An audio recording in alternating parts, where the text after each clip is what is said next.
Hey guys, tonight we begin with the brutal and unforgiving reality of surviving winter in Viking Scandinavia, where cold was not a season but a living adversary that arrived with intention and stayed until it decided otherwise.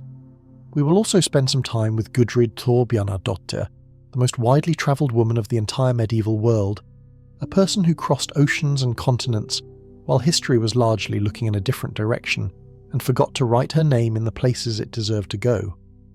Then we will step into the role of a Norse skald, a court poet whose job was to keep powerful men feeling celebrated, whose words could elevate a reputation or quietly ruin one, and who had to be simultaneously charming, technically brilliant, and politically invisible. And finally, we will look at the Viking longhouse from the inside, at what that communal, smoke-filled, animal-adjacent reality actually felt like once you got past the romanticised image of feasting warriors and firelight, and started paying attention to what a Scandinavian winter genuinely did to the people sealed inside those walls together. So before you get comfortable, take a moment to like the video and subscribe, but only if you genuinely enjoy what I do here. And let me know in the comments where you are tuning in from and what time it is. I always like seeing where in the world people are watching from.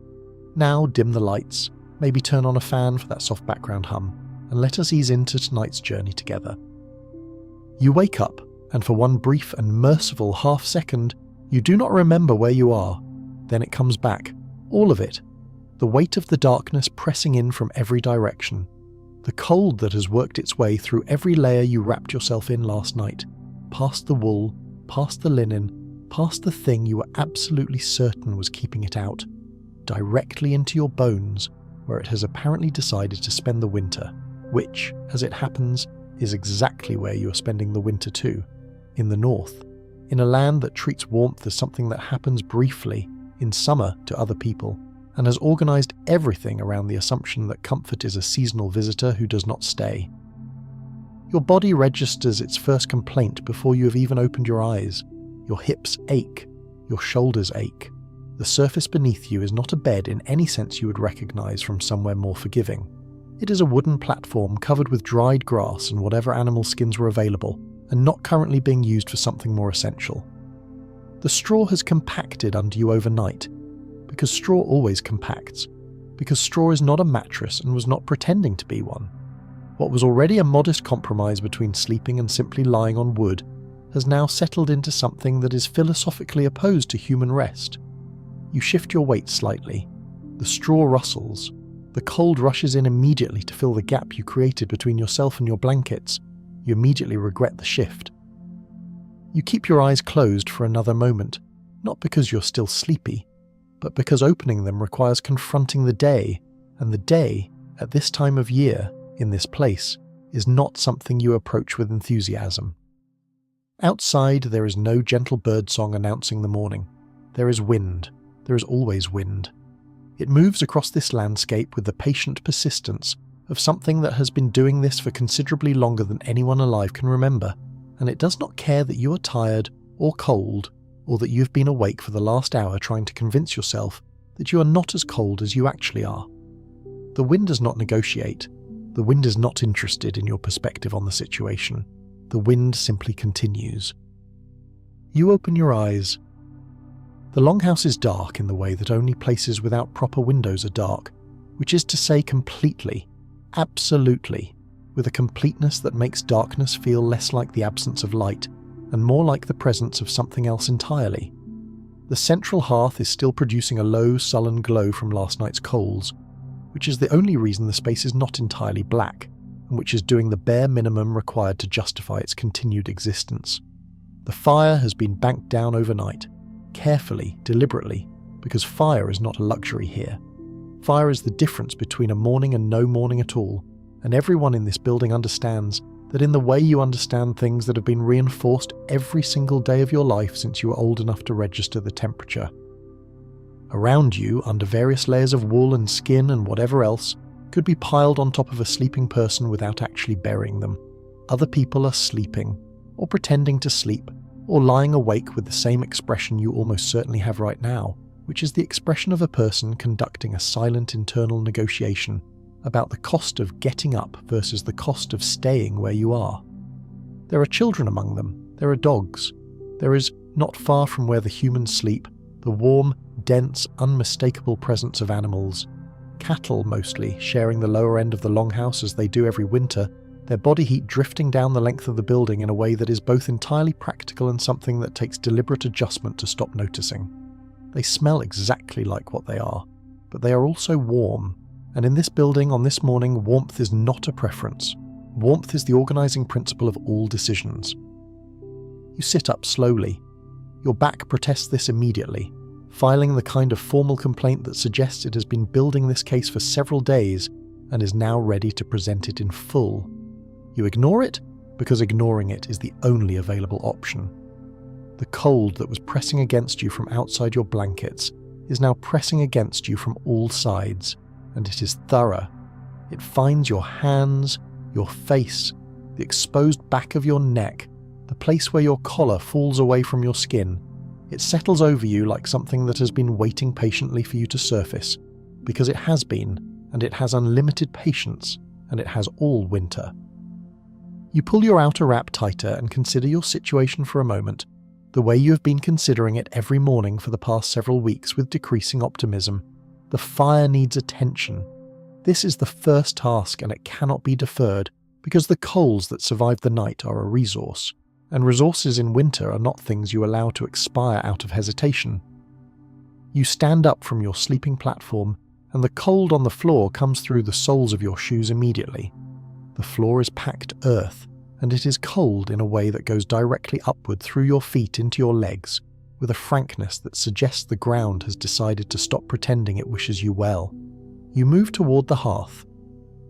The hearth is a long, low construction running down the centre of the building, a trench lined with stone, designed to hold a fire that never fully goes out, only rests between tending. You crouch near it and begin the careful work of encouraging what is left of last night's fire back into something more committed. This is work that requires attention. You add dried peat first, laying it against the coals gently, then smaller pieces of dry wood, arranged to allow air to move through. You lean close and blow carefully, watching for the change in colour that means the heat is transferring, that the new fuel is catching rather than simply sitting against the coals and thinking about it. There is always a moment in this process where it is not clear whether the fire is going to agree with your efforts or not. The fire is not obligated to cooperate. It is simply sufficiently motivated by the fact that you have given it something to work with. This morning it catches quickly, which is a small victory, and you take it as such because small victories are the currency of winter mornings in this place, and you have learned to count them. The warmth that reaches your face when the fire takes hold is so immediate, so precisely welcome after the hours of cold, that you stay closer to it than strictly necessary, letting your face absorb the heat, letting your hands, held near the growing flames, come back to something that functions. Your fingers have a particular quality in deep winter, a stiffness in the joints that makes fine work difficult until they have been warmed enough. You are warming them now. You have a day of work ahead that will require them to function, and so this is not indulgence, this is preparation. Around you, the household is beginning to move. Not quickly, not enthusiastically, but with the purposeful slowness of people who understand that the day must begin not because they want it to, but because the alternative is that it begins without them, and falls behind in ways that will compound. Someone is already at the far end of the building attending to the animals. Their breath rises in the cold air in small, visible clouds, even in the dim light of the building's interior, because the temperature in the lower end where the animals are kept is lower still, the fire's reach not extending that far. You watch those small clouds of breath and think that every one of them is warmth, leaving a body that cannot afford to give it up but is giving it up anyway, with every exhale, continuously, all day, every day, for as long as the winter lasts. This is one of the truths of winter that you have learned to sit with. You are always losing heat. The only question is whether you can replace it fast enough. You think about food before you have done anything else. This is not unusual. In winter, food occupies a portion of your mental attention that it does not occupy in summer, in the way that any genuinely scarce resource occupies more of your thinking than the same resource when it is abundant. Every meal you eat right now is a meal that was stored, preserved, carefully kept through the months of autumn harvest in anticipation of exactly this moment. The grain was dried and sealed in barrels. The fish was salted or dried or smoked in the weeks before the cold set in properly. The meat from the autumn slaughter, from cattle and sheep that could not be fed through a winter that would cost more to maintain them than they were worth keeping alive, was preserved in various ways and is now being managed against the length of a season that does not post its end date anywhere visible. The calculation is ongoing. How much is left? How much is being consumed? Whether it still works. Breakfast is porridge. It is almost always porridge. Grain boiled with water into something thick, warm, and substantially beige, flavoured occasionally with dried berries if the autumn harvest allowed for them, supplemented with dried fish or salted meat when the stores are holding comfortably, reduced to the plain grain base when they are not. It is not interesting in the way that you might wish food to be interesting. It is not varied. It is not something you would choose out of preference if choosing were available. But it is hot and it is filling, and it is what there is. And right now, holding a wooden bowl of something that is steaming in the cold air of the longhouse feels like a concrete and specific act of survival, warmly accomplished. You eat without commentary. You eat because the day requires fuel the same way the fire does, and you are the fire's equivalent in biological form. Without fuel, you stop generating heat, and without heat in this climate, things proceed badly. The children eat quickly and are set to tasks. There is always something to do, always a reason to keep moving, and movement, as everyone here understands at a level below conscious reasoning, is warmth. If you stop moving, the cold closes in faster. If you sit idle, you burn through your body's reserves for nothing gained. So the household keeps moving, keeps finding reasons to lift and carry and repair and prepare, not because there is joy in every task, but because stillness in deep winter is a form of surrender, and winter is always watching to see if you are going to make that offer. You go outside. The moment you step through the door, the wind arrives with the energy of something that has been waiting specifically for your appearance. It comes across the landscape with no interruption, no trees close enough to slow it, no geography inclined to offer you any assistance, just open cold air moving at speed and arriving at your face with total indifference. You turn slightly so it hits your cheek rather than your eyes directly. This helps very little. The cold is not discriminating about which part of you it is interested in. It is interested in all of you with equal attention. The sky in the north in winter is something that takes time to accept. For most of the day it is not dark exactly, but it is not light in any way that is committed to the idea. It is a flat, grey, non-committal quality of illumination that sits above the landscape like a ceiling that considered including the sun and then decided against it. The days are short with a dramatic, aggressive shortness that does not feel natural until you have spent enough time here to surrender to it as the season's primary character trait. You have perhaps 6 hours of light that qualifies as actual daylight. Some mornings even less. Everything else is conducted in darkness, or near darkness, or the kind of twilight that is technically different from night, but is not trying particularly hard to prove the distinction. The snow that lies across everything has been here for weeks. It is not fresh anymore, not the soft and briefly cooperative snow that arrived in the first weeks of winter and made the landscape momentarily beautiful before it settled in for the long demonstration of what it actually intended. This is old snow compressed by its own weight, turned hard and grey at the surface, crusted in places with a thin layer of ice, where a brief warming and refreezing cycle has occurred. It covers the paths between the buildings of the farm. It covers the woodpile. It covers the storage mounds where some of the root vegetables and preserved goods are kept under the ground, where the constant temperature below the frost line keeps them from freezing solid. The snow makes everything the same colour, which is the colour of winter, which is a grey-white that manages to be simultaneously bright and completely without warmth. You move toward the woodpile. Your breath makes small clouds in the air, each one disappearing almost immediately into the cold, each one a portion of your body's warmth released into an atmosphere that has no interest in returning it.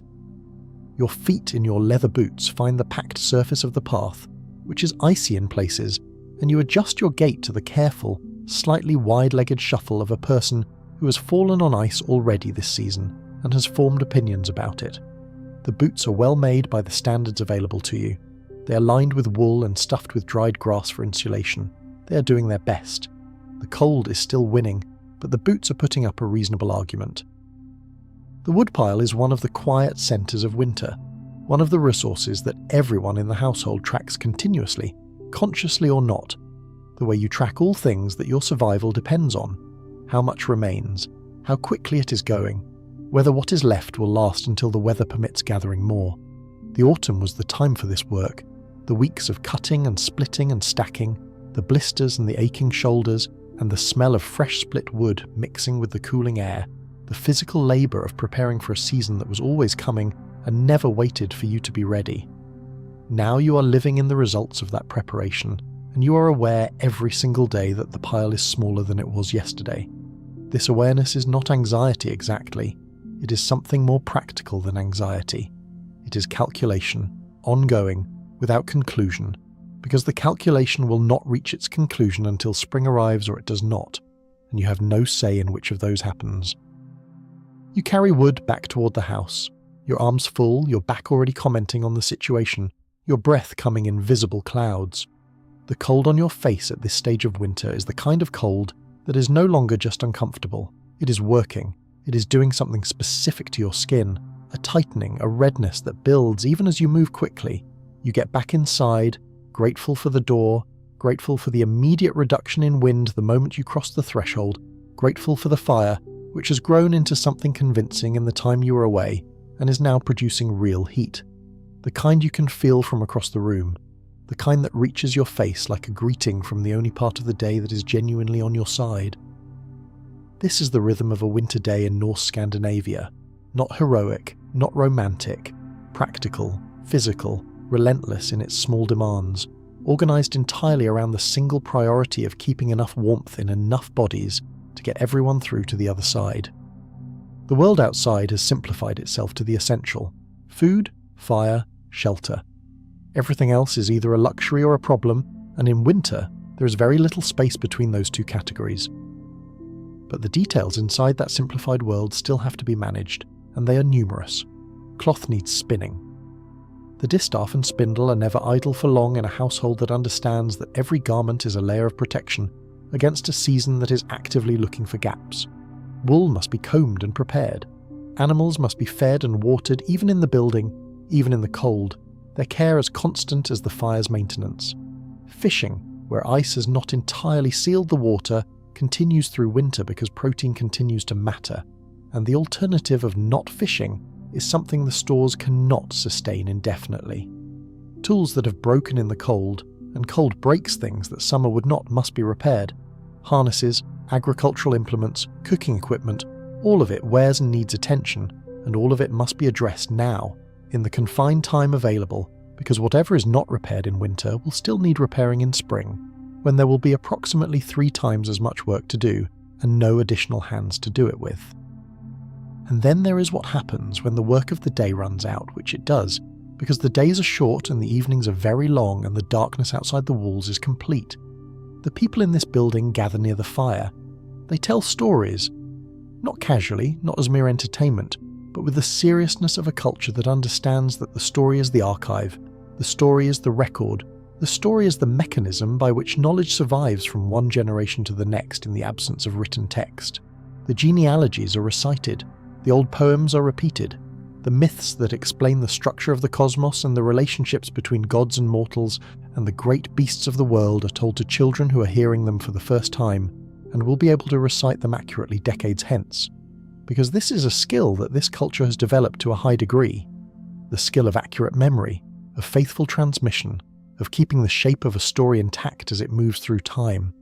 The darkness presses against the outer walls. The fire burns. The stories move around the circle of firelight, and everyone present is both audience and carrier, both the person hearing this and the person who will one day tell it. There are nights when the cold settles in so completely that the fire, for all its effort, cannot fully counter it.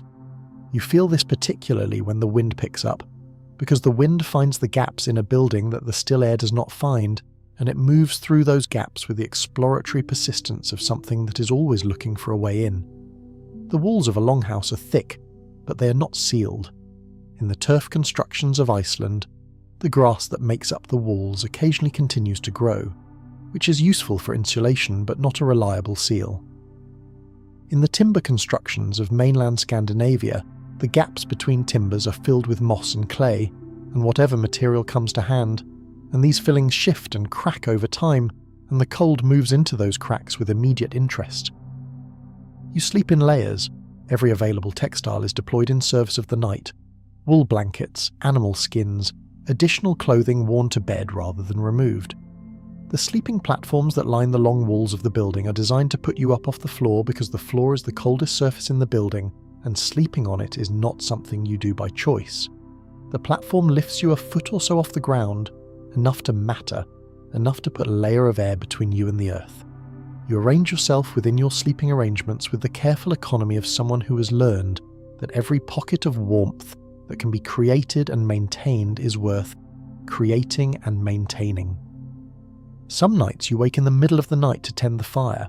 This is distributed among the adults of the household as a responsibility, because a fire that goes out entirely in deep winter is a crisis, not an inconvenience, and the coals that survive a banked night can be rebuilt into a working fire with significantly less effort than starting from nothing.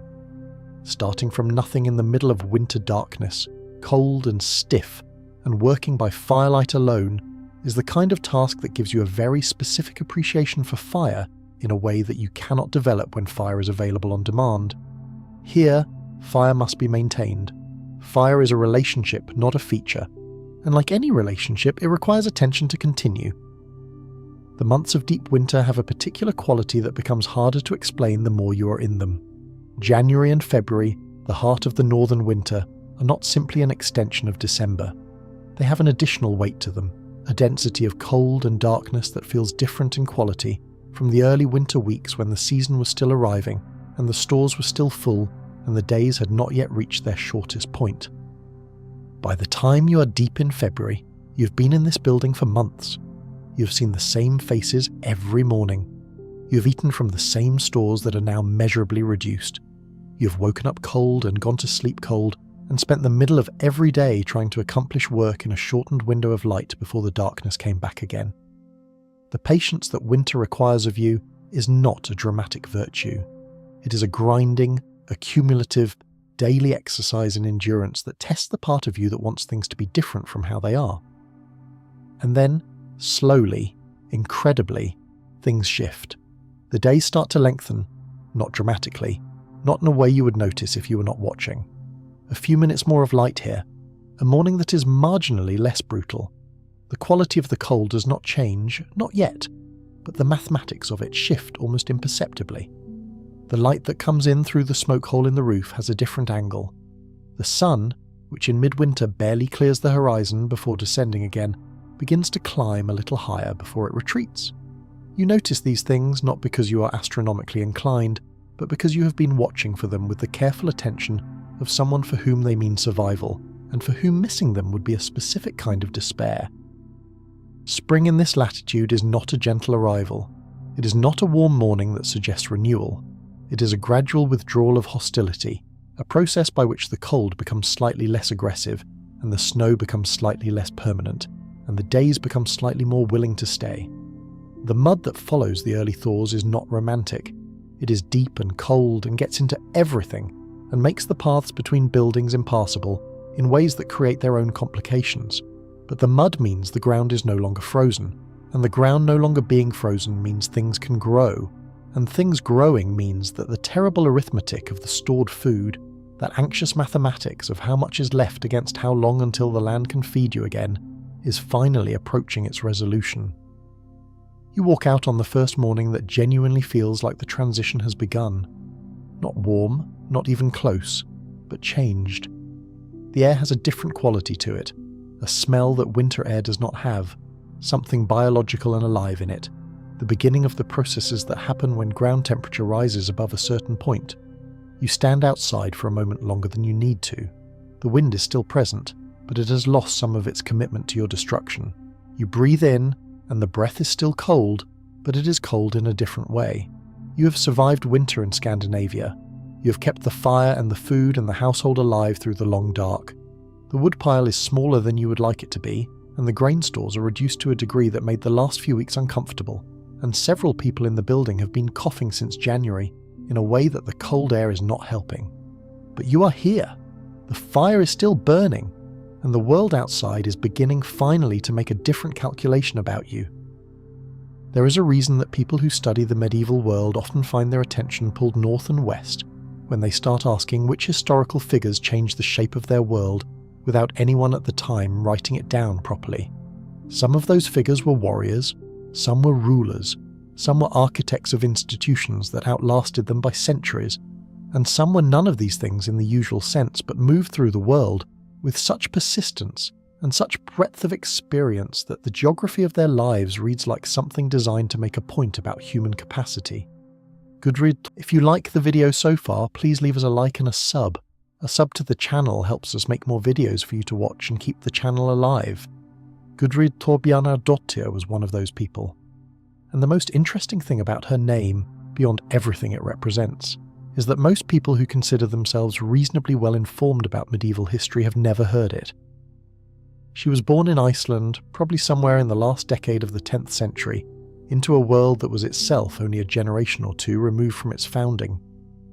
Iceland had been settled within living memory when Gudrid came into it. The Norse settlement of the island had happened in the 900s, and the people who arrived were not ancient inhabitants with deep roots, but recent migrants, largely from Norway and the British Isles. People who had made a decision to go somewhere that no one had been before and build something in the middle of the North Atlantic. The edges of the known world were not a metaphor for this population. They were a literal geography, and the edges kept moving. Greenland was being settled when Gudrid was young. Eric the Red, the famously difficult Norwegian exile who had discovered it in the course of being banned from Iceland for violence, had taken a group of settlers there in the 990s. His son, Leif Erikson, was already operating in the waters west of Greenland, looking at what might be beyond. The Atlantic, which had been the western boundary of everything, was turning out to be navigable in ways that the older world had not suspected. Gudrid was growing up in a culture that was actively extending its understanding of the world, with the urgency of people who found that the available land in existing settlements was running out and the sea was an option. Her early life was shaped by displacement in ways that would have made a different person simply collapse under the weight of circumstance. Her mother died when she was young. She was fostered out, a normal practice in the Norse world, moved between households as conditions and relationships required. She learned, early and by necessity, how to navigate social environments that were not of her making, how to fit into structures she had not chosen, how to make herself useful to people whose goodwill she needed, and whose opinions of her she had to manage with limited leverage. This is not a romantic foundation for a life. It is a practical one, the kind that produces the specific skill set of someone who has never been able to assume that their situation was going to stay stable. Her first marriage ended in the kind of catastrophe that the Norse sagas document with a matter-of-fact delivery that does not quite register as tragedy until you sit with it for a moment. She travelled to Greenland with her husband Thorir, either as part of an organised voyage or in more improvised circumstances depending on which account you follow, and on the journey or shortly after arrival, disease moved through the group with the efficiency that epidemic illness always brings to populations in close quarters under stress. Her husband Thorir died. So did many others on the same voyage or in the same settlement. These sagas give different accounts of the specifics, but the shape of the event is consistent. A large number of people died. Gudrid did not. She survived by some combination of biological fortune and practical capability, and what she did after that is, in its quiet way, extraordinary. She stayed. She stayed in Greenland rather than finding the first available passage back to Iceland, which would have been the simpler option, the option that required less of her. She remained in the settlement, in the household of Eric the Red himself, the founder and leading figure of the Greenlandic Norse colony, and she navigated that social environment, widowed, young, in a community that was still establishing its own viability, with the same practical competence she'd been developing since childhood. There is a famous episode in the sagas where a seeress, a woman who practiced the old divinatory traditions, came to Eric's farm to conduct a ritual ceremony intended to predict the coming winter's conditions and the community's prospects. The ritual required participation from someone who knew certain old songs, a form of knowledge that was becoming less common as Christianity spread. Gudrid knew them, having learned them from her foster mother, and agreed to participate despite having reservations about the old ways. The ceremony was successful. This detail is worth pausing on because it tells you something about Gudrid that the sagas do not state directly. She was someone who could hold contradictions. She was becoming a Christian, probably, or at least moving in that direction, and yet she was also someone who had learned the old knowledge and was willing to use it when it was needed, and when using it helped the people around her. This is not the simplicity of pure belief. This is the flexibility of someone who has learned that survival sometimes requires adaptation. She remarried.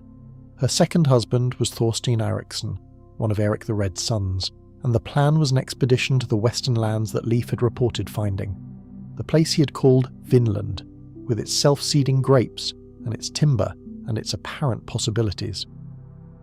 The expedition failed before it reached its destination.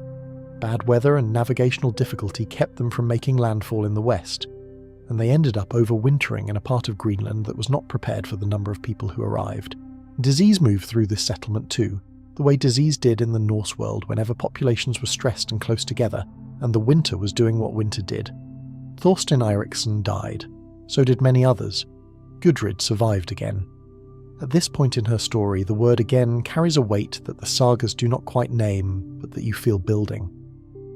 She was now twice widowed in a few years, in a far settlement at the edge of the Norse world, with limited connections and reduced circumstances, and she was probably still in her 20s. The question of what she would do next had a limited number of answers available in the social structure she occupied. She could return to Iceland. She could find another husband in the Greenlandic settlement. She could become a dependent in someone else's household and manage whatever space that gave her. What she did was marry Thorfinn Karlsefni, a wealthy and experienced merchant captain who had arrived in Greenland from Iceland, and she did not do it passively. The sagas suggest that the match was both socially advantageous and personally chosen, or at least that Gudrid was not simply allocated to Karlsefni by someone else's arrangement. She was a known figure in the settlement by this point, a woman with history, with capability, with the kind of social intelligence that multiple years of navigating difficult circumstances had sharpened into something useful. When Karlsefni organised the most substantial attempt yet to establish a permanent settlement in the western lands, Gudrid went with him. This was not a small undertaking. The expedition set out with 3 ships and perhaps 160 people, men and women both, with livestock and supplies and the genuine intention of building something permanent in territory that had been scouted but never inhabited. They sailed west from Greenland across open ocean, navigated by the knowledge of currents and stars and the experience of sailors who had made these routes before. They found the land that Leif had named, and they established their settlement, and for a period of time there was a Norse colony in North America. The location is debated, though the archaeology of Lonso Meadows in northern Newfoundland provides concrete evidence of a Norse settlement on the North American continent, dating to around this period, the only such confirmed site. Whether this is the Vinland of the sagas exactly, or one of several sites occupied at different times, is a question that the physical evidence can partially answer, and the textual evidence complicates. What is not debated is that Norse people were in North America around the year 1000, that they built structures and kept animals and tried to establish themselves, and that Gudrid was among them. She gave birth there. Her son Snorri was born in North America, on that strange and temporary settlement at the edge of the world, making him the first European child born on the continent, in a historical period the rest of Europe would not reach again for nearly 5 centuries. He is a footnote to his mother's story, though the sagas treat him with the seriousness due to someone whose birth location carries symbolic weight. She carried him back across the Atlantic when the settlement was abandoned. This small and entirely unaware participant in one of history's most extraordinary accidental footnotes, wrapped against the cold of an Atlantic crossing, on his way from one edge of the world to another. The contact with the indigenous people of those coasts, the people the Norse called Skrælings, was the defining tension of the settlement and ultimately the reason it could not last. Initial contact was tentative but tradable. There were exchanges of goods. There were moments where 2 entirely different worlds stood near each other and attempted to work out whether what was happening between them was going to be cooperation or conflict. The sagas describe these encounters with the limitation of a single perspective recorded at a distance in time, and so what we have is the Norse account, filtered through memory and retelling, of events that the other side experienced very differently and did not record in a form that has survived. The tension escalated for reasons the sagas describe and debate. Violence occurred. People died on both sides.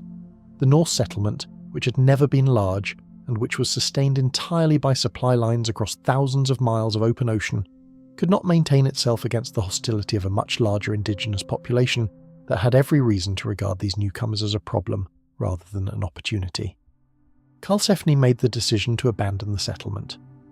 The surviving members of the expedition sailed back east, across the same ocean they had crossed with such determination, back toward Greenland and Iceland and the world they had come from. Gudrid went back. She had been in North America. She had given birth there. She had watched the settlement fail and survived its failure. She returned to Iceland with her husband and her son, and whatever remained of the ambition that had taken them all so far west. Karlsefni built a successful farm in Iceland. He was a prosperous man by any measure. Their marriage was, as far as the sources indicate, a stable and genuinely mutual one, which is not guaranteed in medieval biographies even when the sources are inclined to present a positive picture. And then she kept moving. Her husband died, eventually, and Gudrid, who at this point had outlived 3 husbands and multiple epidemics, and at least 2 genuinely life-threatening sea voyages, turned her attention south and east rather than settling into the widowhood that her age and circumstances might have prescribed. She organised a pilgrimage to Rome. She gathered her resources, made the necessary arrangements and travelled. From Iceland across the sea to Norway or Scotland, then south through the continent of Europe toward the centre of medieval Christendom. She walked roads that pilgrims had been walking for generations, through landscapes that bore no resemblance to the volcanic island of her birth, or the ice-locked shores of Greenland, or the forested coasts of North America. She arrived in Rome.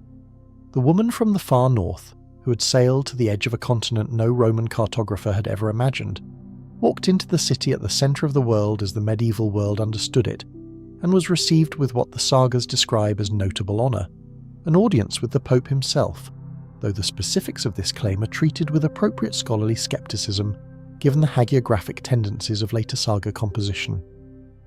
Then she went home, back to Iceland, back to the farm in the north of the island, where she spent her final years as a religious recluse, an anchorite by inclination, if not by formal institutional status, a woman who had seen more of the physical world than almost any living person and had chosen to end her days in quiet prayer and contemplation. She built a small church on her farm. She kept to it. She died there, in Iceland, not far in literal geography from where she had started, though at an immeasurable distance in terms of what she had done and seen and survived between the beginning and the end. The arc of that life, plotted on a map, is almost incomprehensible. From Iceland west to Greenland, from Greenland across open ocean to North America, from North America back across the Atlantic to Greenland, then Iceland, from Iceland south through the sea and across Europe to Rome, from Rome back north through Europe and across the sea to Iceland, back finally to the north of the island where she built her church and closed the circuit of a life that had described a loop around the medieval world. No one else of her era had travelled anything close to this, not in that period, not from that latitude, not with those constraints. The sagas that record her life do so within their own conventions and limitations. The Vinland sagas, the saga of the Greenlanders and the saga of Eric the Red, are the primary sources, and they contradict each other on a number of points, disagree about timelines, present different versions of individual events, and carry the accumulated distortions of oral transmission over generations before they were written down in Iceland in the 13th century. Scholars have worked for generations to reconcile these accounts, with a success that is always partial when the sources themselves are in disagreement. What the scholarship cannot do is take away the geography.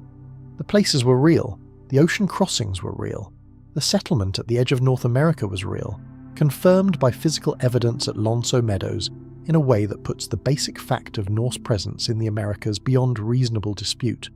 Someone made those voyages, in those ships, in those seas. Someone lost husbands to disease and kept moving. Someone stood at a pilgrimage destination in Rome and was recognised as a person whose story was worth acknowledging. Gudrid Thorbjarnardóttir, in whatever the full complexity of her actual life exceeded what the sagas could contain, had earned a central place in the story of how the world was known. That the rest of the world needed another 500 years to begin giving her that place is not evidence of a life without weight. It is evidence of a record-keeping system that was looking somewhere else when she passed through, and of the slow, ongoing work of history correcting its own oversights. You step into a hall, and the hall knows you. Not warmly, not automatically, but in the way that a court knows everyone who enters it, which is to say, it assesses you immediately, measures your status against its internal hierarchy, considers your relationship to the men who matter here, and forms a preliminary opinion before you have said a single word. You are a skald, a court poet, and that means you occupy a position that is genuinely uncomfortable in ways that are not immediately apparent from the outside, close enough to power to understand it clearly, useful enough to be retained, and only as secure as your last performance was impressive. Your job, stated simply, is to compose poetry in praise of the man who employs you. This sounds manageable until you understand what that actually requires.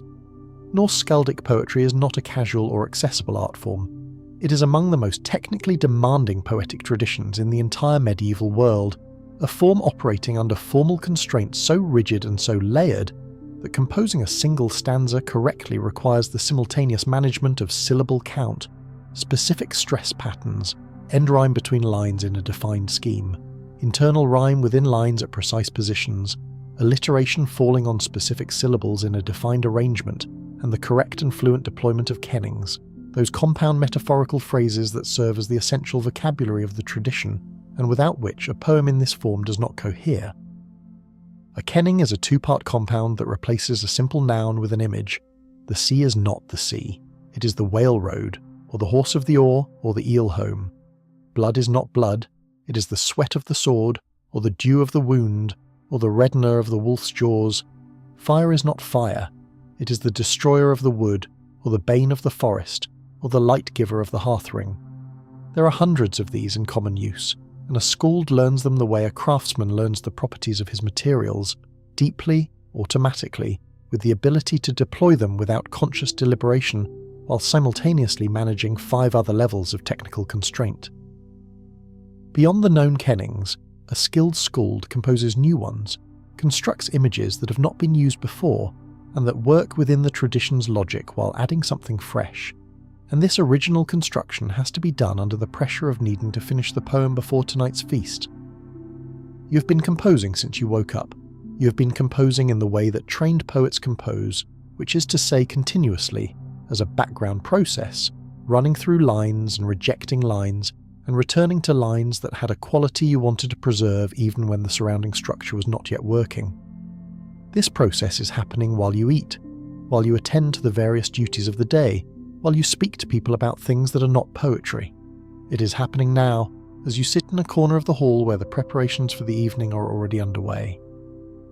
The form you are working in is drotkvaet, the prestige meter of skaldic composition, the form most closely associated with serious encomium, with the kind of praise that is meant to outlast the occasion that prompted it.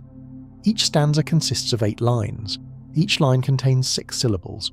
The lines alternate between 2 types, each with its own internal structure. Type A lines have a full internal rhyme, 2 syllables rhyming within the line. Type B lines have a half rhyme, 2 syllables sharing a final consonant but not an initial vowel. Every pair of adjacent lines must share an alliterating word on the stressed syllable, and the alliteration must follow a specific pattern through the stanza. Miss any of these requirements and the stanza is technically invalid. Produce a technically valid stanza that does not also sound like language worth hearing, that does not move with a rhythm that reflects the content, that does not deploy its kennings with the precision and freshness that a skilled audience expects, and you have produced a technically correct failure, which is its own kind of defeat.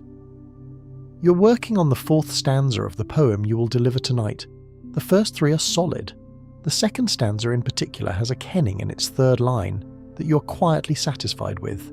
An image for the sword that builds on the conventional tradition, but adds a specific detail drawn from the engagement you're commemorating, the way the weapon moved through a particular moment of the battle, and the detail makes the standard image feel inhabited rather than borrowed. The 4th stanza is not working yet. The problem is the 5th line. You have the technical requirements satisfied, but the line sounds like what it is, which is a line that was assembled rather than composed. The difference is audible. You can hear it. And if you can hear it, so can your lord, and so can everyone else in the hall who has grown up hearing good skaldic verse and knows what the difference sounds like. You try 3 versions of the 5th line. The first version satisfies the alliteration and meter, but the kenning is familiar, a standard compound that everyone has heard 100 times, and in this stanza, in this position, familiar is not enough. The second version has an original kenning, but the syllable count is wrong by 1, and 1 syllable in drotkvate is not a minor error. The third version works metrically and the kenning is good, actually better than the one you used in the second stanza, but the transition from the 4th line to the 5th line now has a rhythmic hesitation, a slight catch, that is technically permissible, but aesthetically wrong. You go back to the 4th line. This is what skaldic composition actually is, not inspiration, not the romantic image of a poet visited by something ineffable and pouring forth verse. It is the sustained, detailed, mechanical work of a craftsman who has internalized a complicated set of rules and is now trying to make something beautiful within them, which is the hardest possible way to make something beautiful, and also, when it works, the most impressive. The constraint is not a limitation. The constraint is the whole point. Anyone can say something poetically in an unconstrained way. The ability to say it with precision and beauty inside a framework that allows almost no room for error is what makes a skald rather than simply a person who likes words. Your relationship to the Lord you serve is the central professional fact of your life, and it is a relationship built on a foundation that sounds simple but is not. He provides you with food, shelter, clothing, gifts of considerable value when the work is going well, and crucially the audience that your art requires. Without him you could compose poetry in a corner with no one to hear it, which would be somewhat beside the point. He provides the occasion, the hall, the assembled company of people whose attention to your work validates it. In return, you provide something that is, in the Norse understanding of the world, genuinely necessary. You provide the verbal monument that converts his deeds from events that happened into events that will be remembered. You make him permanent. This is not hyperbole in a culture without widespread writing. In a world where the primary mechanism of historical memory is the spoken word, carried in the minds of the people who hear it and transmitted forward by repetition, the poem is the archive. The event without the poem is just the event. The event with a well-composed poem in drotkvite that circulates through the community, gets repeated at other feasts, gets picked up by other skalds, and becomes part of the shared cultural treasury. That event has a different status. It has been made real in a way that memory can hold. The skald who makes it real shares in that permanence, because the poem carries the skald's name alongside the Lord's deeds. This is the economy of reputation in the Norse world, and you are one of its practitioners. The pressure that comes with this position is considerable and does not fully ease even after years of doing it well. Every performance is evaluated by people who know what they are listening to. The Norse aristocracy was a culture that valued poetry seriously enough to compose it themselves, or at least to understand its technical requirements in enough detail to notice when those requirements were not being met. Your lord is not a passive recipient of whatever you choose to offer him. He has opinions. He has, in all likelihood, composed some verse himself, not of the quality you produce, not with the technical control that years of dedicated practice creates, but enough to know what good looks like. When you stand in his hall and deliver a poem in his honour, you're performing for an audience that includes the most informed and demanding critics of your work, and the stakes of performing below their expectations are not abstract. You could lose the position. A lord who no longer finds his skald useful has no particular obligation to continue the arrangement. The gifts, the housing, the food, all of it is contingent on continued usefulness. And usefulness in this context means delivering work that enhances his reputation rather than merely maintaining it. A skald who consistently produces competent verse does not last as long as a skald who occasionally produces something extraordinary. The extraordinary is what gets repeated. The extraordinary is what travels. The extraordinary is what someone at a feast 3 years hence quotes back to your lord as evidence of his worth, and your lord remembers that you made it. But the political dimension of the work is where things become genuinely complicated. You are composing praise. This requires finding the truthful version of a man's actions that also happens to be the best possible version of those actions, the framing that makes what he did sound like exactly what a man of his quality would do. Sometimes this is easy. The battle was a genuine victory. The leadership was genuinely effective. The generosity was real and visible. The poem writes itself because the facts support it. But sometimes the facts are more complicated, and the poem has to be composed with the care of someone navigating a space that has traps in it. You do not compose lies. That is not what this is. A poem that is obviously false, that attributes to a man deeds he manifestly did not perform, does not enhance his reputation. It becomes a joke. The audience knows the truth. The poem that diverges too far from the known truth of events is the kind of poem that circulates for the wrong reasons, that gets repeated as an example of a skald who tried too hard, or a lord who needed too much flattering. You work with the... If you like the video so far, please leave us a like and a sub. A sub to the channel helps us make more videos for you to watch and keep the channel alive. You work with the facts as they exist. What you control is the framing, the emphasis, the specific angle from which the facts are presented, the kennings you choose to describe the action, whether the image emphasizes the violence or the courage or the tactical intelligence or the generosity that followed the victory. The same set of events can be composed into verses that tell a dozen different stories, depending on what the poet chooses to make visible and what the poet chooses to place in shadow. And then there is the matter of what you do not say, a skald who mentions the wrong things, who includes in the praise poem a detail that everyone knows, but no one needed to have commemorated in permanent verse, who composes an image that is technically complimentary but carries an undertone that sophisticated listeners will pick up, is a skald who has crossed a line that is not formally defined but is nonetheless very real. History records skalds who were executed for verses that were interpreted as mockery, as disrespect given a polished surface, as the sharpened edge concealed inside a form that looks like celebration. The most famous of these cases is Egil Skallagrimsson, who composed a poem called Hofudlausen, the Head Ransom, after being captured by the English king Eirik Bludax, in which the technical requirements of the form were perfectly met, and the praise was formally impeccable, and the underlying tone was something that students of the tradition have debated ever since. Egil walked out with his head. Not everyone did. Evening arrives, the hall fills. The fire is large tonight, the kind of fire that is not built for warmth alone but for the specific quality of light that a feast requires, that throws brightness and movement against the carved wooden posts and the hanging textiles that line the walls and makes the space feel different from its daytime self. The smell of the hall shifts as people arrive. Ale and roasting meat, and the dense, warm smell of a large number of people gathered close together in an enclosed space, which is a smell that the romanticized image of the feast does not include, but which is the actual olfactory reality of any substantial gathering in a medieval building in winter. You are not unacquainted with it. You have been in many halls. The smell is part of the occasion. The meal proceeds, conversation rises and falls, the ale does its work. By the time the pace of eating slows, when people are leaning back from what they have consumed, and the mood in the hall has reached the specific quality of relaxed attentiveness that is exactly right for receiving verse, you stand. The first line of the poem comes out correctly. The alliteration lands on the right syllable. The kenning opens the image precisely as you intended. You feel the shift in the hall's attention before you're into the second line, the way the ambient noise of a room in post-meal conversation changes when something demands concentration, a small and specific quieting.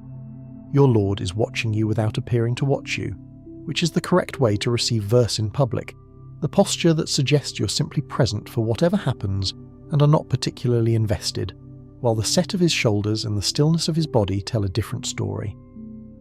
You move through the stanzas.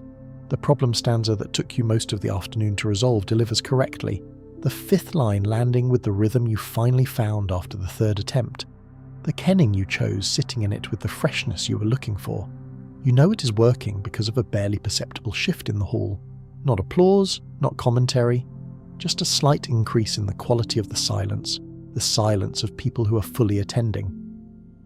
You finish the last stanza.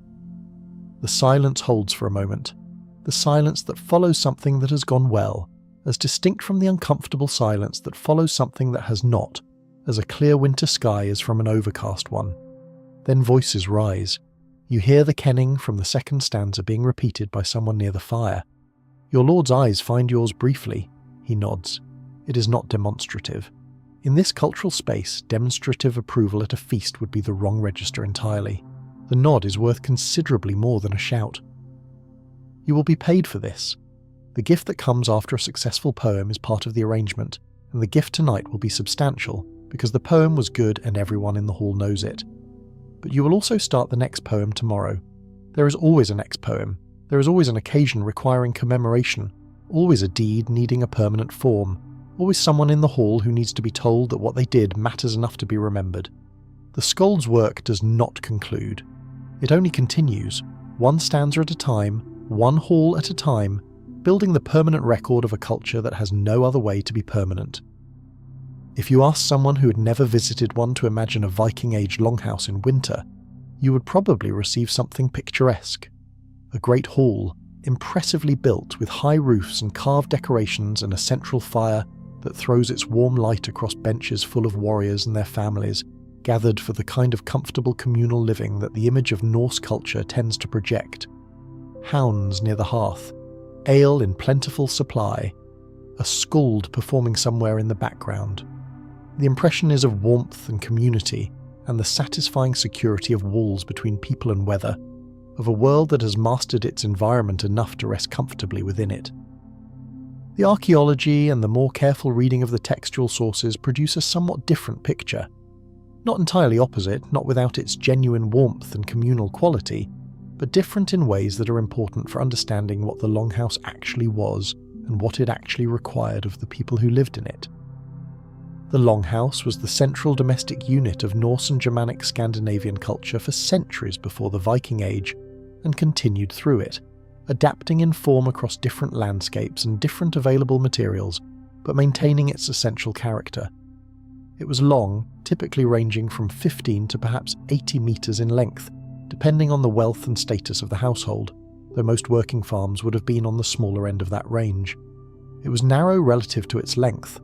The roof was low, carried on rows of internal posts that defined the structural bays of the building. The walls were constructed from whatever the local landscape provided: timber in heavily forested areas of mainland Scandinavia, turf in Iceland and Greenland where timber was scarce or absent, combinations of the two in different proportions. In Iceland particularly, the turf walls were extraordinarily thick, sometimes several metres deep, built in that way specifically because turf is among the best insulating materials available to a pre-industrial builder, and because an Icelandic winter requires walls that can hold heat against sustained cold and sustained wind. The windows, to the extent they existed at all, were small, few, and covered with materials that admitted some light while blocking wind and precipitation, oiled animal membranes or thin sheets of scraped material, nothing glass, nothing transparent in the modern sense. The interior of a longhouse in deep winter received light from the central hearth, from whatever came in through the smoke hole in the roof, and from oil lamps, shallow dishes of animal fat with a wick floating in them, which produced a dim and localized glow rather than anything approaching general illumination. The spaces away from the fire and the lamps were genuinely dark in a way that modern lighting experience makes difficult to fully imagine. Dark not as an inconvenience, but as the ambient condition of most of the building for most of the hours of most of the winter day. The hearth ran down the centre of the building, a long fire rather than the concentrated fireplace in a wall that a later European domestic tradition would favour. Some Norse hearths were in a trench, some were raised slightly above the floor level on a stone platform, but the central location was consistent because the geometry of heating a long narrow building is better served by a heat source in the middle that can radiate in both directions than by one at an end that loses most of its effect before reaching the far wall. The fire burned continuously. This was not a fire you lit in the morning and let go out in the evening. This was a fire that was kept alive through the night, banked down to coals when everyone slept, fed carefully to maintain those coals, rebuilt each morning into something that could provide heat for the day. The moment a fire in deep winter goes entirely out and must be restarted from nothing. You're reminded of how much work the fire was doing on your behalf while you were not paying attention to it. The sleeping arrangements lined the long walls on raised platforms, essentially wide benches running the length of the building's sleeping section. Everyone in the household slept on these, layered under whatever textiles and skins were available. Privacy in any modern sense did not exist. You slept in a room with every other person in the household. You could hear them breathe, you could hear them cough, which in winter you heard frequently. You could hear every conversation that occurred at normal volume anywhere in the building.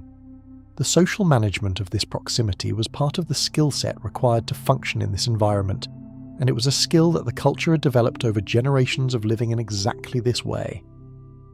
The animals shared the building.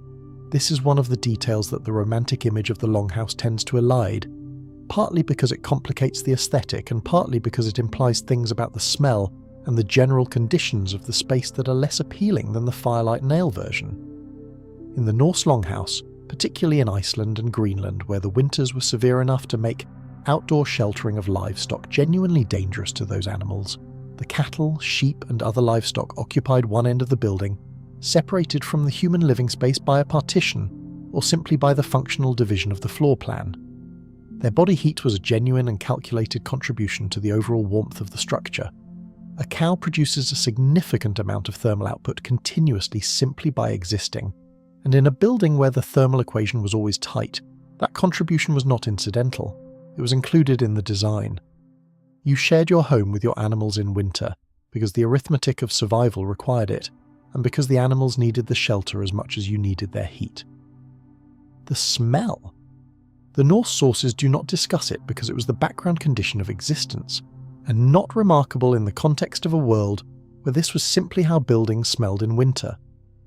Modern archaeological analysis and ethnographic comparison with similar living arrangements in later periods give a reasonably clear picture. The combined output of humans, cattle, sheep, dogs, and whatever other animals were present in a confined space with limited ventilation, combined with the smoke of a continuously burning fire and the stored food in various stages of preservation, produced an olfactory environment that a visitor from the modern world would find immediately and forcefully striking. The people who lived in it did not find it striking, they found it normal. Sensory normalization is one of the less dramatic but more significant ways that human experience adapts to its conditions, and the occupants of these buildings had been adapting to this condition since birth. The smoke was the other significant physical reality of longhouse life that the romantic image consistently fails to represent. The fire burned all winter. The smoke it produced had to exit through the smoke hole in the roof, but the dynamics of a long fire in an enclosed space with multiple occupants, drafts from the various penetrations in the walls, and variable exterior wind conditions meant that smoke did not always travel obediently upward and out. It pooled in the upper portion of the building. It descended when exterior conditions reduced the updraft. It filled the space with a haze that was most visible at the eye level of someone sitting upright on the sleeping platforms. Everyone in the building breathed this haze, every day, every winter for their entire lives.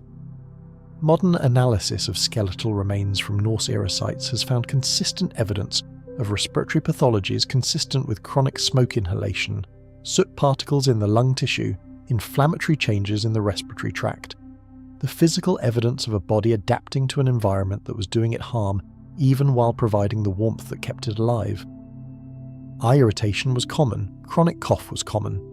The signs that we would now associate with long-term smoke exposure showed up consistently in Norse-era populations at rates that reflect not unusual individual bad luck, but structural exposure, the systematic consequence of a heating technology that was both necessary and damaging. The people who lived in these buildings were not unaware that winter made people sick. They experienced this directly and repeatedly. They understood, in the practical rather than the mechanistic sense, that certain conditions made illness more likely, that winter was harder on the lungs, that people coughed more in the dark months. They did not have the pathological vocabulary to name what was happening in the tissues of their lungs, and they did not stop doing it, because stopping was not available as an option. The fire was necessary. The smoke was the fire's companion. You managed both as best you could and accepted what you could not change. The social dynamics of a space that contained this many people in close proximity for the duration of an entire winter are worth considering at some length, because they are another of the realities that the simplified version of Norse domestic life tends to smooth over. The longhouse was not a private family home in the modern sense of that phrase. It was a household, which in the Norse world was a social and economic unit that included the family at its core, but extended to encompass servants, thralls in those households that maintained the institution of slavery, dependent clients and workers, extended family members, fostered children, and anyone else whose relationship to the central family made them part of the household sphere. All of these people lived together in the longhouse through the winter. All of them were present for every meal, every conflict, every illness, every decision, every conversation, every moment of difficulty and every moment of ease. Privacy in any meaningful sense did not exist for anyone in this environment, regardless of their status. The highest-ranking person in the building slept in a room with everyone else. Their conversations were potentially audible to anyone present. Their moods were visible. Their relationships with their spouse, their children, their dependents, their servants were conducted in a space that offered no privacy from observation. The social codes that governed behaviour in this environment had to be sufficiently robust to manage the accumulated friction of many people in close contact over months, because that friction was constant and the space provided no natural relief valve. The management strategy was partly cultural, through the codes of honour and hierarchy that defined who owed deference to whom and how conflicts were to be processed, and partly the result of the winter evening tradition of communal storytelling and poetry. The long evenings after the day's work was done, when the darkness outside made outdoor activity impossible, and the household was necessarily gathered together with nothing to do but sit with each other, were filled with the shared oral tradition that was simultaneously entertainment, cultural transmission, and the management of otherwise aimless social energy. When everyone is listening to a story, the tensions that exist between individuals are held in suspension. When everyone is engaged in the communal recitation of a genealogy or a mythological poem, the frictions of daily proximity are temporarily replaced by a shared focus. This is not a coincidence, it is a function. The stories told in those longhouses over those winter evenings were doing something that we can recognise in retrospect as one of the most important cultural activities in the Norse world. They were preserving the knowledge of the culture in the only storage medium available, which was human memory. The Eddic poems that contain the Norse mythological tradition, the stories of Odin and Thor and Freya, and the great cosmological events of creation and destruction, were not composed in the 13th century when they were written down. They were composed over centuries, refined and preserved through oral transmission, carried in the memories of poets and storytellers from one generation to the next, maintained through exactly these kinds of evenings, passed from the mouth of someone who knew it to the ears of children who were learning it. The writing down was a preservation of something that already existed in oral form. What was already there was the result of centuries of communal memorization around winter fires, in buildings very much like the one we have been describing. Death was part of the winter longhouse in a way that the romanticised version never includes.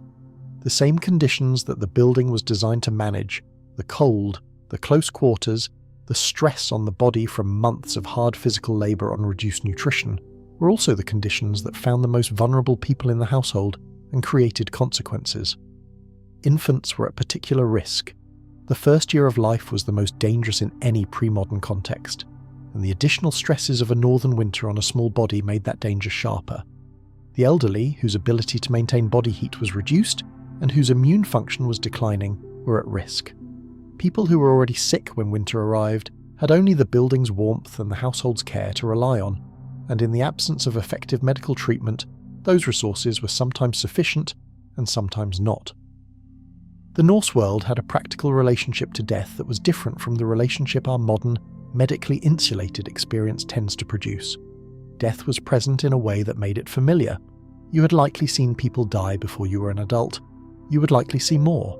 The grief that accompanied this was not absent, and the sources are clear enough that the Norse world did not cultivate stoicism toward loss. But the integration of death into the texture of ordinary life was different from what is normal now, because ordinary life provided no way to avoid that integration. It happened in the building you lived in. It happened to people you knew completely because you had shared a room with them for months. And then life continued, because the fire needed tending and the stores needed managing and the animals needed feeding and the winter had no interest in your grief. What redeems this picture, and it does need redemption from the accumulated weight of smoke and cold and crowding and loss, is the warmth. Not the warmth of the fire, though that too, but the warmth that the proximity created and maintained. The specific quality of human closeness that this way of life required and produced. You knew the people around you with a thoroughness that isolation and separation make impossible. You had spent months with them, through illness and difficulty and the slow grind of winter, and the knowledge you had of them was not the polite surface knowledge of people who see each other occasionally. It was the knowledge of people who had been through something together, repeatedly, year after year, and had come out the other side. The children who grew up in these buildings grew up knowing exactly where they fit in the social structure of their household, what the adults around them were capable of under pressure, what the culture expected of them, and what it could provide. They grew up hearing the old stories by firelight, absorbing the mythological framework that gave the world its structure, learning the genealogies that placed them in the long chain of family and community. They grew up understanding cold and fire and work and the specific satisfaction of making it through to spring. These were not small things. These were the foundations of a way of life that was, in its own terms, coherent and capable and alive. The longhouse was a machine for surviving winter, as we noted at the outset. But it was also more than that. It was a machine for producing the kind of community that winter required, the deep mutual knowledge and mutual dependence that made the survival possible. The building was the container. The people inside it were the actual technology. And the winter that they endured together, year after year, was the process by which that technology was tested and refined and maintained. Spring came eventually. It always did. Not easily, not generously, but with the accumulated inevitability of a season that had always followed the one before it. The snow retreated grudgingly and in stages. The days lengthened past the point where you could feel it rather than just measure it. The animals that had shared the building through the months of cold could be moved back outside, and the air in the longhouse changed almost immediately when they went, becoming something that a person raised in a different century might have recognised as air rather than as the accumulated atmosphere of a closed space in winter. The doors could be left open. The world outside was accessible again. The people who walked back out into that world were changed by what they had been through. Not dramatically, not in ways they would have narrated to themselves as transformation, but changed in the way that extended endurance always changes people, by teaching them exactly what they can survive, by proving something about their own capacity that theory cannot prove, by making the abstract stakes of winter into a specific physical knowledge that lived in their bodies. They had kept the fire. They had managed the stores. They had kept the animals alive and the children alive and each other alive through months of cold and darkness and the particular difficulty of too many people in too small a space for too long. And they had come through. The longhouse stood. The fire burned. The winter ended. And somewhere in the building, the children who had spent the winter learning the old stories by firelight were already carrying those stories forward, already preparing to tell them again in another winter around another fire in a building very much like this one. That is what the longhouse was for. Not just shelter, memory, community, the ongoing, daily, stubbornly maintained project of carrying the culture forward through another year. There is a thread running through everything we have spent the night with, and it is worth taking a moment to feel it before you let the darkness take you fully. It is not a dramatic thread. It does not announce itself with trumpets or inscribe itself on runestones. It is made of quieter stuff. Gudrid Thorbjarnadottir crossed more oceans and endured more loss and covered more of the medieval world's geography than almost any person of her era, and she did it without apparent fanfare, without an army or an institution, or even a particularly sympathetic record-keeping apparatus.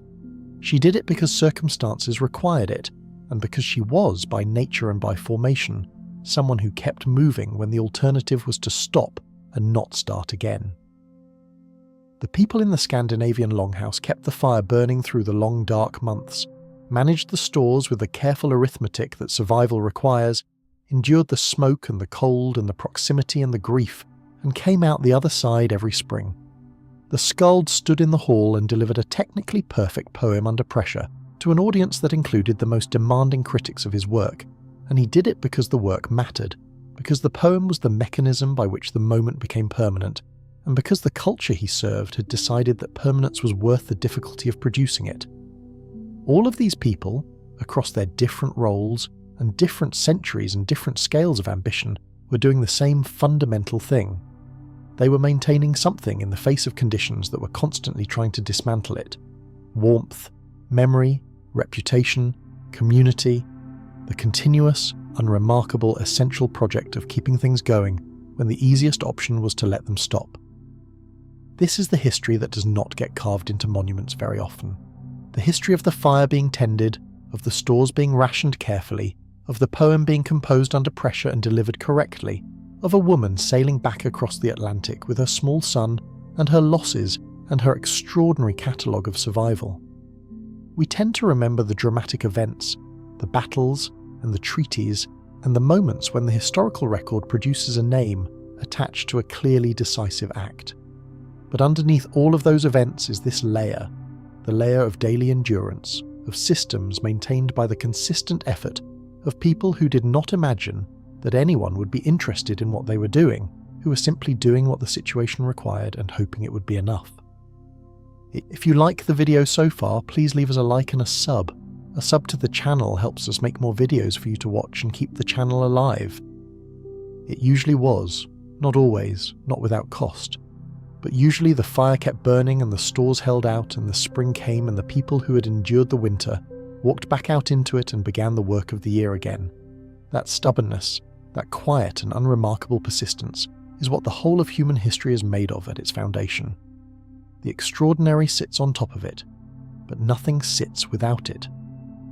The fire in the central hearth is low now, banked down for the night, its coals still holding the warmth that will be the morning's starting point.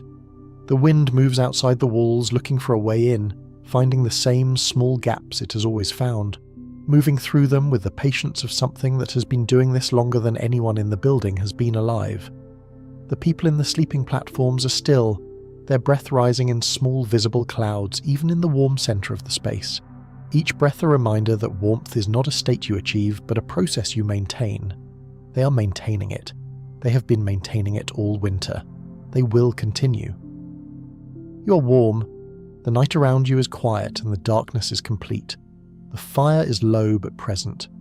Somewhere in the deep distance of time, people you will never know kept their fires burning through winters that were trying very hard to end them. And because they kept those fires burning, a long chain of life continued forward through the centuries until it arrived here, at this moment, at you lying in warmth and quiet while the history that produced you recedes gently into the dark. The cold stays where it is, the warmth stays where it is. The night does what it does, which is to hold everything still and let the time pass. You have heard enough history for one evening. Let it rest. Let it settle. The world has been enduring its winters for a very long time and it is still here. So are you. Rest now. The day does not slow for philosophical reflection. The Norse farm in winter is a place of continuous overlapping demands that do not organise themselves into a neat sequence of tasks, but arrive simultaneously and in competition with each other. The fire needs fuel while the animals need water, while the stored food needs checking, and the textile work needs progressing, and the daylight that permits outdoor work is already at its briefest point of the year and burning away faster than you would like. You move between these demands not with the efficiency of a system that was designed for this, but with the improvised competence of someone who has been doing it long enough to know which problems become catastrophes if ignored and which ones can wait until morning. Water is one of the constant labours that winter makes harder than it should be. In summer, water comes from nearby sources with relatively little ceremony. In winter, those sources freeze, or partially freeze, or become unreliable in ways that require daily attention. Breaking ice on a water source each morning is a task, not a dramatic one, but a real one, repeated every day, in the cold, before anything else that requires water can happen. Carrying water to the animals in the building, to the fire for cooking, to the people for drinking and for whatever minimal washing the season permits, adds up to a considerable volume of work over the course of a winter day, and that work is done in cold that does not make carrying large containers of liquid a particularly pleasant exercise. The tools of this world are made of materials that the cold affects. Metal becomes brittle in deep cold. Wood contracts and can crack at joints. Rope made of plant fibre loses flexibility and becomes stiff, more prone to failure under load. You maintain these tools with the same continuous attention you maintain everything else, checking the hafts on axes and hammers for looseness that the contraction of the wood in cold air creates, running your hands along ropes and harnesses for the early signs of wear, repairing the places where cold has found weakness before those weaknesses become failure. A broken tool in deep winter is a problem out of proportion to its size, because the replacement materials and the conditions for working with them are both harder to access than they would be in other seasons. You fix things before they break when you can tell they are heading that way, because fixing them after costs more. The children of a Norse farm in winter are not idle. This is worth stating because the modern tendency is to imagine childhood as a protected space, a period set aside from productive labour, dedicated to play and learning and gradual development toward adult competence. In the Norse world at this period, no such protected space existed, not because adults were cruel or indifferent to children, but because the economics of the household required that everyone who was capable of contributing should contribute. Children learned to card and spin wool almost as soon as their hands were coordinated enough. They learned to tend animals, to carry fuel, to assist with the 100 small tasks that kept the building functional. They played, certainly, but their play was fitted around the work, not the other way around. And the skills they were acquiring through work were also the skills they would need as adults. The same skills, in the same environment, doing the same things. The continuity between childhood preparation and adult practice was tight, because the adult world they were preparing for was right there in the same building, visible and accessible and immediate. You watch them sometimes, these children of the Norse farm in winter, the way they move around the building with the ease of people who have never known it to be otherwise. They are not burdened by the cold the way you are. They are simply inside it. They have known nothing else at this season of the year, and the cold, while not comfortable for them either, is not a shock. It is the world. This is one of the more interesting things about human adaptation to environment, the way that what seems extreme from the outside becomes simply normal from the inside over sufficient time and sufficient habituation. The cold that you feel as an adversary, a thing pressing against you from outside, is to them just what winter is, the season that requires these behaviours and these adjustments, the same way that summer requires other behaviours and other adjustments. They are not performing endurance, they are simply living. By midwinter, the Norse farmers settled into the rhythms that the season imposes. The initial adjustment period, the first few weeks when the cold still surprised you with its depth, and the shortness of the days still felt like an assault, has given way to something grimmer and more sustainable. A patient, ongoing engagement with conditions that are not going to change for months. You do not fight winter in Scandinavia. You do not overcome it or outmaneuver it. You endure it, specifically and methodically, day by day, in ways that have been refined over generations into practices that work not brilliantly, but well enough. Well enough, in winter, is the measure of success. The Norse people had a cosmological framework that placed winter in a context that made its darkness meaningful rather than merely oppressive. The mythological tradition described a world in which light and darkness were not just physical phenomena, but metaphysical ones, forces in a cosmic struggle. The sun and moon pursued by wolves, the long winter as a period of darkness in both the literal and symbolic sense, the spring return of light as a genuine victory rather than just a change in the weather. The midwinter festival that the Norse world celebrated, the period around the winter solstice that we know as Yule, was a genuine response to the worst point of the year. It was a moment of collective acknowledgement that the darkness had reached its maximum extent and would now begin to recede, a calendar event that mattered to people who could feel the difference between each lengthening day because they were measuring their fuel and their food against a season that was not yet over, and needed to know it was heading in the right direction. The Yule celebration involved ale and fire and feasting on a scale that the stored resources permitted, which in a good year was substantial, and in a lean year was a carefully managed investment of stores that would be missed later. The sacrificial dimension of these celebrations, the offering to gods and spirits that the religious tradition required, was also a practical acknowledgement of the scale of what was being asked of both the divine and the natural world. You were asking the light to return. You were asking the cold to eventually relent. You were asking for the stores to hold out and the animals to survive, and the people in the building to come through healthy enough to do the spring work. These were not small requests, and the response was not token. You gave what you could afford to give, which was sometimes more than you should have given, and you trusted that the reciprocal relationship between the world and the people in it would hold. The gods of the Norse tradition were not distant, abstract, philosophical entities. They were active participants in the world, present in its weather and its outcomes, interested in the behaviour of the people who worship them, and capable of being offended by neglect or pleased by proper attention. Odin was associated with wisdom and war, and the kind of costly knowledge that only comes through sacrifice. Thor was the defender against chaos, the god who kept the forces of destruction at bay with his hammer. Freya was involved in fertility, in love, in the transition between life and death. These were not remote figures. They were neighbours in a cosmological sense, beings whose moods affected outcomes in a world where outcomes were precarious enough that divine mood mattered to you directly. The prayers and offerings and rituals of the midwinter celebration were conversations with this divine neighbourhood, conducted by people who had a genuine stake in the relationship. The nights around Yule are when the Norse tradition placed its most extensive supernatural activity: the wild hunt, the procession of spirits through the winter sky, the period when the boundaries between the world of the living and the world of the dead were at their most permeable. These were not merely folk beliefs passed on without investment.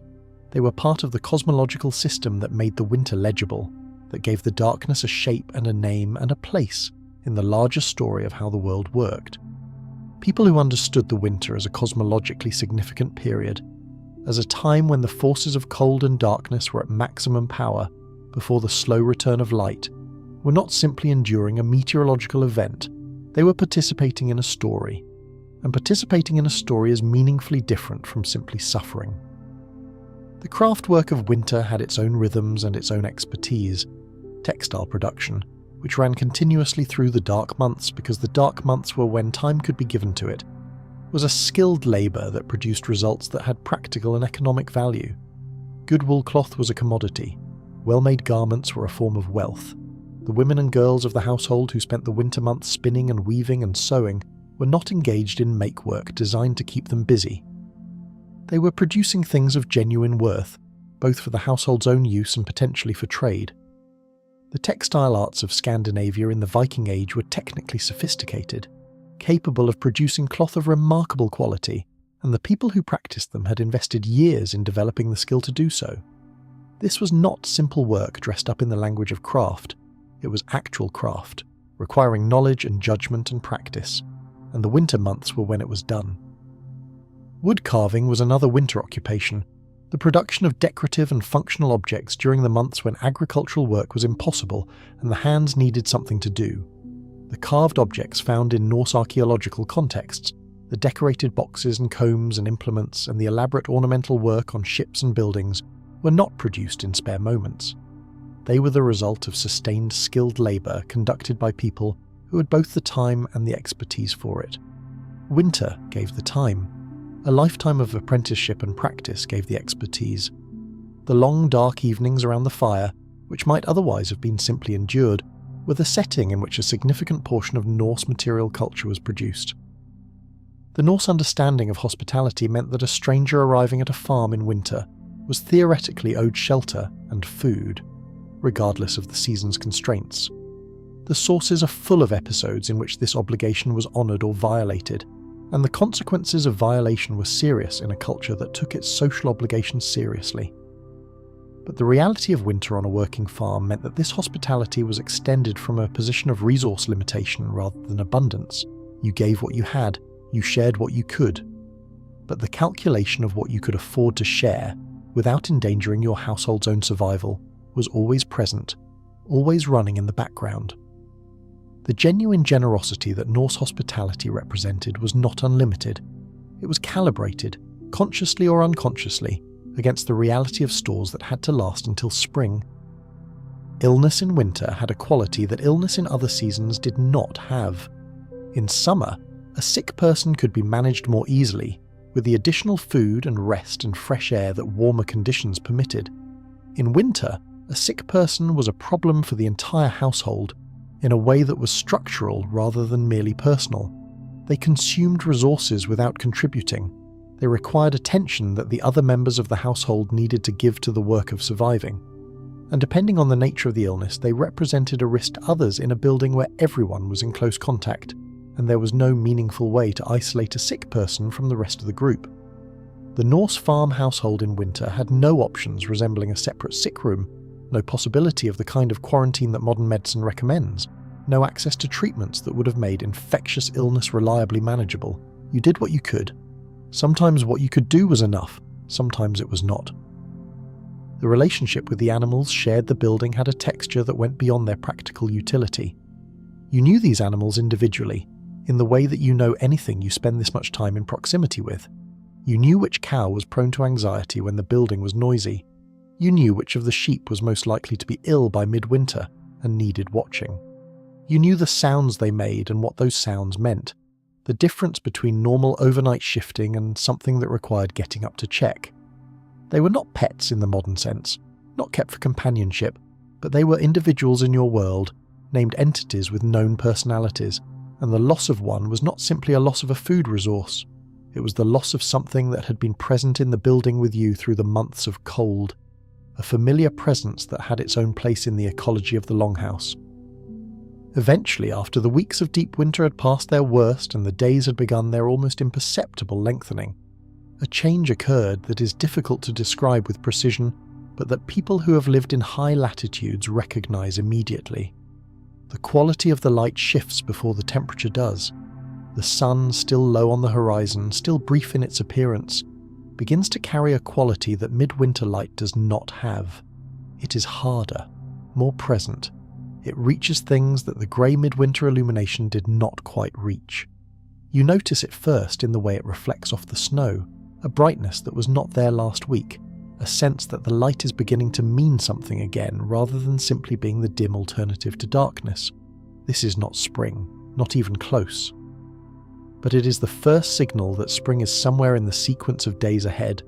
Not visible yet, not accessible yet, but there. The sequence is moving. The worst is behind you. This knowledge does not make the remaining weeks easier exactly, but it changes their quality in a way that matters. The stores are thinner by this point. The careful calculations that began in autumn are now resolving themselves in ways that are reassuring in a good year and concerning in a lean one. What you can see clearly now is whether the autumn preparations were sufficient, whether the judgments made in October about how much to slaughter and how much to salt and how much to set aside were correct. If they were correct, you have enough to make it. If they were slightly off, you have weeks of genuine scarcity ahead. If they were seriously wrong, you have a problem that the lengthening days alone cannot solve, because the land that will provide the new season's food is still frozen, still unavailable, still weeks away from being productive again. This was the real test of the Norse farm's management. Not the winter itself, which was always going to arrive and always going to be hard, but whether the preparation was adequate to the length and severity of that particular winter. Some winters were harder than others, some lasted longer. Some brought diseases that took animals or people unexpectedly. Some depleted stores through causes that the autumn calculations could not have accounted for. The households that survived these variations were the ones whose management was conservative, whose calculations built in margins for error, whose autumn work went beyond what the expected winter required, so that there was something left when the unexpected portion of the winter arrived. This conservatism was not pessimism. It was the practical knowledge of people who had watched what happened to households that ran out of food before spring and had decided to learn from that observation. Spring arrived, not all at once, not as a simple transition from one condition to another. It arrived the way things arrive in high latitudes, in small installments, each one insufficient on its own, but collectively accumulating into a change that eventually became undeniable. The snow retreated from the south-facing slopes first, the places where the sun's angle, still low but improving, had enough warmth to accomplish something. The water in the streams began to move again, after weeks of having been locked under ice. The birdsong returned, not the rich abundance of summer, but the tentative reconnaissance of birds returning to see whether the north was habitable again. And the people on the Norse farm walked out into it with the particular expression of people who have been inside for months, and are now making contact with an outside that has changed while they were away. Not dramatically, but enough. The animals went back outdoors. The longhouse, which had been shared space for so long that the division between human and animal zones had become more atmospheric than physical, was reclaimed. The smell began to change. The first real cleaning of the building could happen, the removal of the accumulated evidence of months of winter occupation. The fresh air admitted through opened doors and the smoke hole and whatever could be opened to the late winter air. The world outside the walls was accessible again in ways it had not been since October, and the people who stepped back into it carried their winter in their bodies and their memories, and the accumulated knowledge of exactly what it took to get through. That knowledge was not abstract. It was practical, specific, embodied. They knew how much wood they used. They knew how the stores lasted. They knew which animals needed the most attention in the worst weeks. They knew which people in the household were most vulnerable and what they needed to stay functional. They knew what the building could do and what it could not do, and where its weaknesses were that would need addressing before next winter arrived. They knew all of this not as intellectual knowledge but as lived experience, incorporated into the ongoing project of farm management that had no off-season, only different seasons with different demands. And they knew it collectively, the whole household, everyone in the building, because the winter had been a shared experience in the most complete sense, conducted in the same space, with the same resources, facing the same conditions together. The knowledge was distributed through the group. No single person held all of it. The elderly woman who had spent 50 winters in this building and knew the patterns of its cold and the behaviour of its stores in ways that no younger person had yet earned the right to know. The experienced farmer who understood the land's rhythms and the animals' needs and the timing of the agricultural year. The children who were learning all of this as they went, adding each winter's experience to the growing store of competence that they would eventually deploy as adults in this same building or ones like it. This was how knowledge was transmitted in this world, not through books or formal instruction, but through shared experience, through being present in the same cold room, through the same difficult months, and watching what the people who knew things did and gradually understanding enough to do it yourself. The longhouse was the classroom, winter was the curriculum, and the fact that you survived it was the credential. Outside and slightly to the east, and some years earlier in the 11th century, a woman who had already survived more winters in more places than almost anyone alive was returning to Iceland with her son, her losses, and an experience of the world that had no parallel. She had been in North America, she had lost husbands to disease in Greenland, and to the failure of expeditions in the cold Atlantic. She had made the ocean crossing that separated the Norse world from its western frontier not once, but multiple times. And she was coming home to a landscape that looked exactly like what it was, the place where the Norse experience of the world had begun, the island in the North Atlantic where the same winters that we have been describing pressed down on the same turf-walled buildings, containing the same fireside communities telling the same old stories. Gudrid Thorbjarnardóttir's story does not begin at its most dramatic point.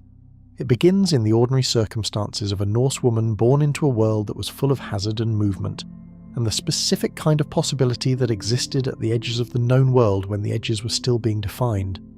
She was born in Iceland, probably in the period around 990 or shortly after, into a family connected to the farming community of the western part of the island.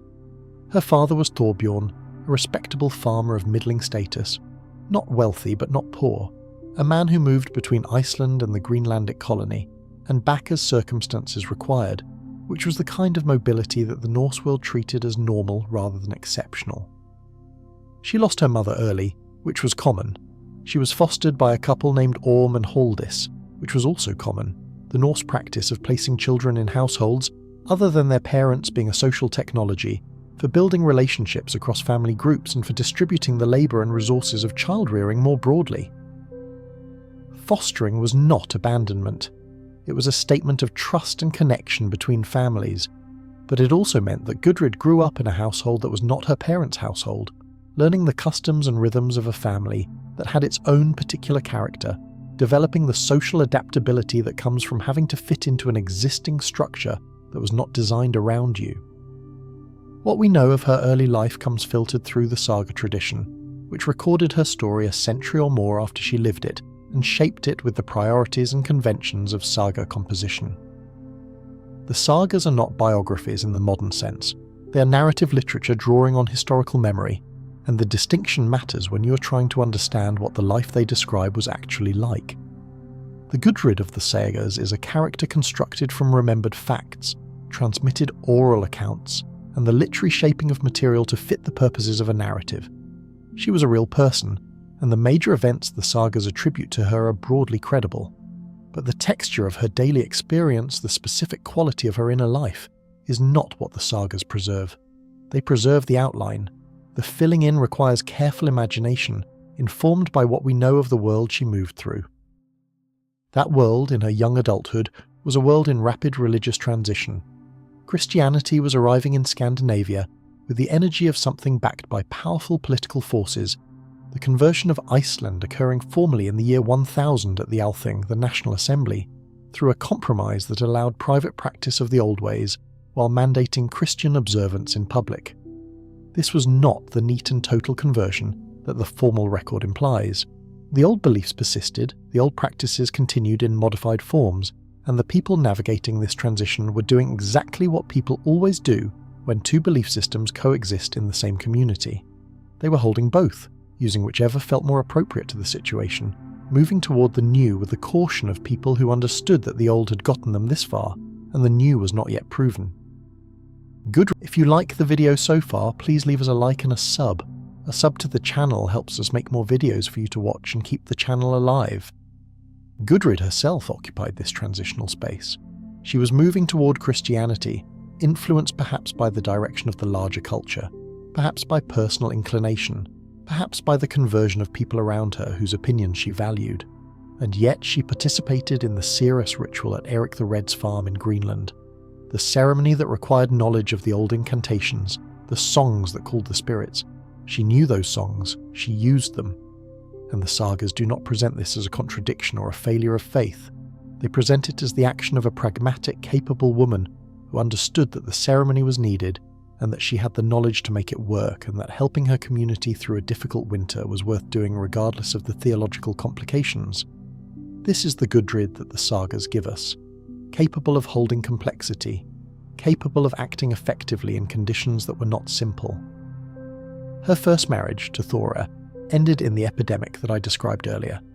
The details of this event, the crossing to Greenland, the disease that moved through the group, the deaths of so many people, including her husband, are given in the sagas with the narrative compression that the form favours. A great deal happens in a few sentences. People die, Gudrid survives. The emotional content of these events is present in the facts, but not explored in the way that a modern narrative would explore it. You have to bring your own understanding of what it meant to watch multiple people around you die from disease, in a distant settlement, in winter, with limited resources and no effective treatment, and to emerge from that period still alive and still functional. The sagas do not tell you what that costs, but they tell you that she did it, and the doing of it is the first installment of a story about endurance that has many more installments to come. Her time at Eirik the Red's farm following her husband's death gave her a period of relative stability in which to reconstitute herself and her situation. Eirik the Red was the founder and leading figure of the Greenlandic Norse settlement, a man of considerable status and considerable personality, a person who had been exiled from Iceland for manslaughter and had turned that exile into the discovery and colonization of an entirely new territory.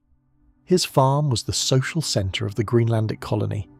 Being there meant being in the main current of activity in a small but significant settlement, a place where decisions about the settlement's future were made and where the important figures of Greenlandic Norse society gathered. For Gudrid, a young widow with limited immediate resources, this was both the most practical place to be and a setting that provided connection to the wider Norse world through the ships and people that came and went. Her second husband, Thorstein Eiriksson, was one of Eirik's sons. The plan they made together to sail west to the lands Leif had found ended before it began, with an autumn of bad weather and failed navigation that left them overwintering in a struggling community in Greenland rather than exploring the new Western territories. And then the disease came again. Thorstein died. Others died. Gudrid survived again. The sagas record that in his dying, Thorstein made certain pronouncements, predictions about Gudrid's future, statements that have a prophetic quality in the saga tradition, suggesting that her story was understood even then to be moving towards something significant. Whether this is embellishment or genuine memory of something Thorstein said as he was dying, we cannot know. But the prophecy, as the sagas record it, proved largely accurate. Her path did continue. Her story did unfold into something larger than a widow's quiet settlement on the edge of a failing Greenlandic winter community. Thorfinn Karlsefni arrived from Iceland. He was a merchant captain, a wealthy man by Norse standards, someone who had made the Greenland run and knew the routes and the conditions. He arrived at Eirik's farm. He encountered Gudrid. The match was arranged or chose itself depending on which account you follow, but the outcome was a marriage that lasted, a partnership between two capable people who understood the world they were in, and the decision to attempt the Western settlement together.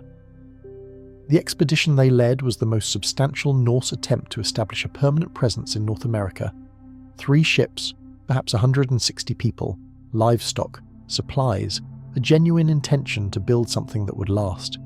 They made the crossing, navigated by the skills and the memory of sailors who had made similar voyages, and found the land. They established themselves. There was timber and game and, according to the saga accounts, the grapes that had given Vinland its name. There was the possibility of a real settlement if the conditions could be managed. They were not alone. The land they had found was inhabited, and the people who inhabited it encountered the Norse settlers with a mixture of curiosity and wariness that very quickly resolved into something more hostile when the dynamics of the contact began to clarify themselves. The trade that initially occurred between the two groups gave way to conflict. The Norse settlers, outnumbered and far from any support, unable to establish the kind of relations that might have permitted coexistence, eventually made the decision that Gudrid already knew well, the decision to withdraw, to go back, to accept that this particular attempt was not going to succeed. They sailed back east. Gudrid carried her son Snorri, born in that brief North American settlement, a child who was the first European born on that continent, but who would spend his life in Iceland, which was a much more ordinary thing to be. She carried the experience of the Western lands, the knowledge of a coast that the rest of the Norse world only knew from second-hand account, the memory of contact with people who were not Norse, who were not European, who existed completely outside the frameworks that her culture had constructed for understanding the world. This experience, this contact with genuine otherness, did not produce in Gudrid what it might produce in a person from a more settled and less extensive worldview. She absorbed it. She filed it with the rest of the things she had survived and moved forward. Back in Iceland, she and Karlsefni built a farm and a life. It was, apparently, a good life by the standards available. Karlsefni was prosperous and well regarded. They had their son and possibly other children. The fame of their western expedition, the furthest west that Norse people had gone and documented, attached itself to their names and gave them a particular standing in Icelandic society. Gudrid was not simply the wife of a famous explorer. She was a participant in the expedition, a person who had been there, who could speak to it from her own experience, who had navigated the same waters and faced the same encounters and made the same decision to leave. And then Karlsefni died, as eventually everyone does, and Gudrid faced the question of what the next chapter of her life would be. She was old enough by now, well into middle age by medieval reckoning, to have been expected to settle into the role that widowed women of her status typically occupied, managing the farm, directing the household, remaining in the place where her life was established and waiting for it to end. She had earned that stillness. She had covered enough ground for several ordinary lifetimes. She could have rested. Instead, she went to Rome. She gathered the resources and the companions necessary for a major pilgrimage to the centre of Christendom, and she made the journey. From Iceland south through the sea lanes that Viking Age Scandinavians knew well, to Norway or perhaps Scotland, and then south through Europe on the pilgrimage routes that were among the most heavily travelled roads of the medieval world, roads that carried people from all over Christendom toward the apostolic centre of the faith. She walked those roads. She arrived in Rome. She was received there, the sources suggest, with recognition of who she was and what she had done, the woman from the far north who had sailed to the edge of the world. She completed her devotions at the shrines that medieval Christianity placed at the centre of its spiritual geography, and then she turned north and went home. Home to Iceland, home to the farm in the north of the island where she built her small church, a private chapel associated with her household rather than a public building, and settled into the contemplative life that the final chapters of her story describe. She became, in the medieval sense, a religious recluse, someone whose daily life was organised around prayer and spiritual practice, someone who had withdrawn from the main current of social and economic activity to focus on what the faith she had embraced required of a person at the end of a long life. She died there, in Iceland, not far in terms of miles from where she'd started. The saga tradition that records her story does so with a respect that is genuinely notable. She's not a minor figure in the narratives that mention her. She's not the background wife of a more important man. She's a person whose views are solicited, whose character is drawn with care, whose presence in any room the sagas place her in is understood to matter. This was a woman who had earned that standing, and the culture that produced the sagas understood it, even if the larger historical tradition took centuries to catch up. The question of what to do with Gudrid Thorbjarnardóttir now, how to integrate her into the story of the medieval world that most people carry in their heads, is partly a question of perspective and partly a question of categories. She does not fit neatly into the categories that historical memory tends to use for women of her period. She was not a queen or a saint. She was not famous for a marriage or for the political consequences of a dynastic alliance. She was famous for going places and surviving what those places required of her, and then going more places and surviving those too. And in a world that has finally decided to look for those kinds of stories, rather than only the ones that fit the existing categories, her name is beginning to appear in the places it always deserved to be. You step into a hall, and the hall knows you. You have been stepping into halls for enough years now that this moment, the moment of entry, the brief recalibration of every person in the room as they assess who has arrived and what that arrival means for the current composition of the space, is familiar to you in the way that familiar things are. Not comfortable exactly, but known. You're a skald. The hall is where you work. The work is difficult in ways that are not visible from outside the process and not adequately described by saying that you compose poetry. What you compose is not simply poetry. It is a specific technical achievement within a formal tradition that has been developing for generations, and every practitioner of it is evaluated against the full weight of what has come before. The skaldic tradition is old by the time you're practicing it. The oldest datable skaldic verse comes from the 9th century, attributed to the poet Bragi Boddason, and the form it uses, the demanding and precisely regulated meter called drotkvæt, was already established as the prestige register of formal composition. By the 10th and 11th centuries, when the tradition is at its height, there is a body of accepted practice, a canon of known kennings, a set of understood references and allusions, and a community of practitioners who have been doing this work across Scandinavia and Iceland, for long enough that the tradition has developed its own internal debates and hierarchies of quality. A skald composing in this period is composing in conscious dialogue with everything that has been composed before, aware of what has been done well, aware of what has become cliched, looking for the space between the familiar and the fresh where the best work lives. The kenning is the most distinctive feature of the tradition, and the one that requires the most sustained explanation if you are to understand what the work actually involves. A kenning is not a simple synonym or a decorative metaphor. It is a compressed image, a two-term compound that names something by describing it through the relationship between two other things. Gold is the fire of the river, because according to Norse mythology, there is gold that burns in water. The sea is the home of fishes, or the path of ships, or the field of the whale, each kenning pointing at the same referent through a different image. A battle is the storm of swords, or the play of weapons, or the thing that feeds the ravens. A warrior is the feeder of ravens, or the reddener of the wolf, or the diminisher of the enemy.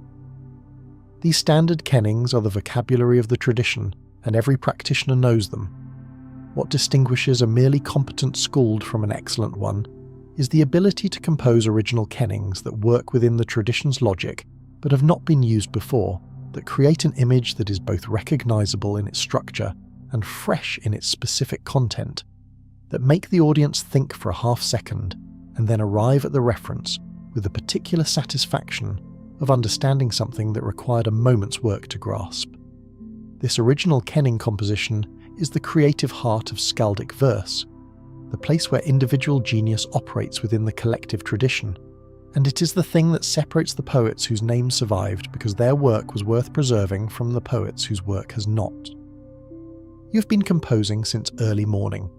You have a poem to deliver tonight at the feast your lord is hosting, and the subject is a raid he led last autumn, a successful one by any measure, from which the household returned with goods and reputation intact and no significant losses. The raid itself was good material, a clear victory, an opponent who had been a genuine threat, a resolution that reflected well on your lord's judgment and his warrior's effectiveness. You have the facts. Your job is to make those facts permanent, to give them the shape they will have in memory, and to do it within the formal requirements of a tradition that does not permit shortcuts. You're working on the 6th stanza of a poem that will have 9 stanzas when it's finished. The first 5 are done. They are good, you think, by the assessment you apply to your own work, which is rigorous and not inclined to mercy. The second stanza is probably the best of the 5, the kenning for the weapon striking in the moment of encounter landing with the freshness you were aiming for, the meter carrying the image without the sense of being pushed. The 5th stanza is the weakest of the 5. The transition between the 4th and 5th works technically, but the rhythm drops slightly in the 4th line. A small thing, probably not noticeable to most of the audience, definitely noticeable to the ones who matter. You will revise it later, you have time. The feast is this evening, not this morning. The 6th stanza is presenting a specific difficulty. You're describing the moment when the outcome of the engagement became clear, the point at which the opposition broke and the direction of events resolved. This is the pivot in the narrative, and pivot moments in skaldic verse require a particular quality. They cannot be flat. The technical requirements of the form must be met, of course, but the content has to carry a weight that matches the moment. You have tried 3 approaches to this stanza. The first was technically correct and emotionally inert. The second had a kenning you liked, but the meter was wrong in the 7th line, and you could not find a way to fix it without losing the kenning, and losing a kenning you like in favour of a technically acceptable substitute is the kind of compromise that leaves a poem feeling slightly less than it could have been. The third approach is what you're working on now, trying to find the version of this stanza that is both correct and alive. The hall where you're sitting as you work is busy with the preparations for tonight. Servants move through the space, fires are being built up, the smell of food being prepared drifts from the kitchen area. Someone is laying fresh rushes on the floor. The usual ambient noise of a hall in daytime preparation wraps around you, and you have learned, over years of doing this work in exactly these conditions, to compose inside the noise rather than despite it. Silence is not available to a skald. The work happens in the world, in the hall, around the activity of a household that does not organise itself to accommodate your process. You make the process work in the conditions that exist. This is one of the practical skills of the profession that the romantic image of the inspired poet does not include. The skald's position at court was both privileged and precarious in ways that were intertwined and inseparable. The privilege was real. A good skald was valued. A lord who employed a skald of recognised quality was advertising both his taste and his success, because quality poets did not work for men who were not worth working for. The gifts that a skald received for good work could be substantial: armour and weapons and jewellery, and, in the cases of the most celebrated practitioners, land and ships, the kinds of gifts that were given to significant people rather than to mere employees. Egil Skallagrimsson, perhaps the most famous of all the skalds whose work has survived, received a gold ring from the English King Athelstan for a poem composed on the occasion of a battle, and his head from the Norwegian King Erik Bloodaxe for the Hofudlosen composed in captivity. Both gifts were in their own way appropriate to the quality of the poems, though the head was the more immediately essential of the two. The precariousness was equally real. A skald who fell out of favour had a position that could be withdrawn without ceremony. The accommodation and the gifts and the standing that came with the role all depended on continued employment, and continued employment depended on continued excellence. And excellence was evaluated in public, in the hall, in front of everyone every time you performed. There was no private rehearsal that counted. The poem had to work when delivered, in the hall to the audience, on the occasion for which it was composed. A poem that failed in delivery, however good it looked on reflection in the morning after, had failed. A skald who failed in public had a problem. The political dimension of the work, which we have touched on, was perhaps the most delicate of its aspects. Every poem of praise was a statement about the man being praised, and statements in verse were permanent in a way that statements in conversation were not. A poem circulated, it got repeated, it attached to both the subject and the composer in ways that could not be recalled once they were in motion. This meant that a careless poem, one that included something that looked fine in the context of tonight's feast but became embarrassing in a different context next year, was a problem that would keep generating consequences. A skald had to compose with an awareness of all the possible futures a poem might inhabit, not just the immediate occasion of its delivery. This produced a certain quality of caution in the best practitioners of the tradition, a diplomatic intelligence that ran alongside the technical and creative intelligence, a constant monitoring of the space between what was true and what was useful to have permanently recorded. The best skaldic verse managed this tension with apparent ease, producing work that was both genuinely truthful about the subject and genuinely useful to the subject, that neither lied nor omitted anything essential but framed the truth in the way that served the subject's reputation best. This is a skill that has a name in later professional contexts: public relations. In the Norse world, it was called skaldcraft, and its practitioners were among the most politically sophisticated members of the culture they served. The evening arrives. You have revised the 6th stanza twice more since the morning, and it is, you think, the version you will use. The weak 4th line in the 5th stanza has been fixed, not perfectly, but well enough that the deficiency will not be audible to anyone who has not been listening to it as obsessively as you have for the last several hours. You are as ready as the time available has allowed you to be. The poem is composed. The technical requirements are met. The kennings work. The narrative moves correctly through the events it commemorates. Whether it will succeed in the hall is a question that cannot be answered until you are in the hall delivering it. The feast has the quality that feasts in the Norse world typically have, which is to say it is a social event that is simultaneously about the food and the ale, and the assembly, and the performance of hierarchy and connection that gatherings of this kind exist to perform. Your lord is present, of course, at the high seat, the position of honour in the hall that physically expresses his status as the person around whom this occasion is organised.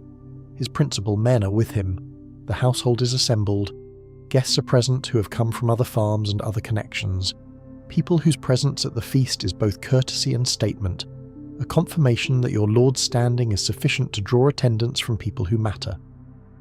You stand when the moment is right. The timing of a skaldic delivery is an art in itself. The reading of a room's attention, the sense of when the audience is settled enough to receive verse and alert enough to follow the demanding formal structure of what you are about to give them. You stand in a position where you can be seen and where your voice will carry, and you begin. The first stanza goes well. The second stanza goes better than well. The kenning you are particularly pleased with arrives in its line and lands with the slight catch of recognition that you were hoping for, the audience's attention shifting slightly as the image resolves. The 5th stanza, the one you fixed this morning, moves through its 4th line without betraying the effort that went into the revision. The 6th stanza, the difficult one, the pivot of the narrative, carries the weight you tried to give it.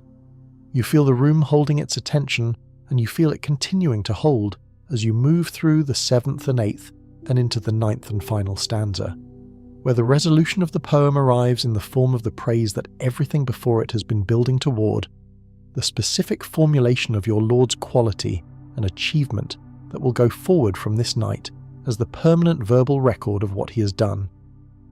You finish. The silence that follows is not empty. It is the silence of a room full of people who have just received something and are absorbing it. Then voices rise, and in the voices you can hear the poem beginning to circulate, the second stanza's best kenning already being repeated by someone near the fire, turning it over, showing it to the person next to them. Your lord's face, when you find it in the hall, has the particular expression of a man whose reputation has just been properly served. He does not shout.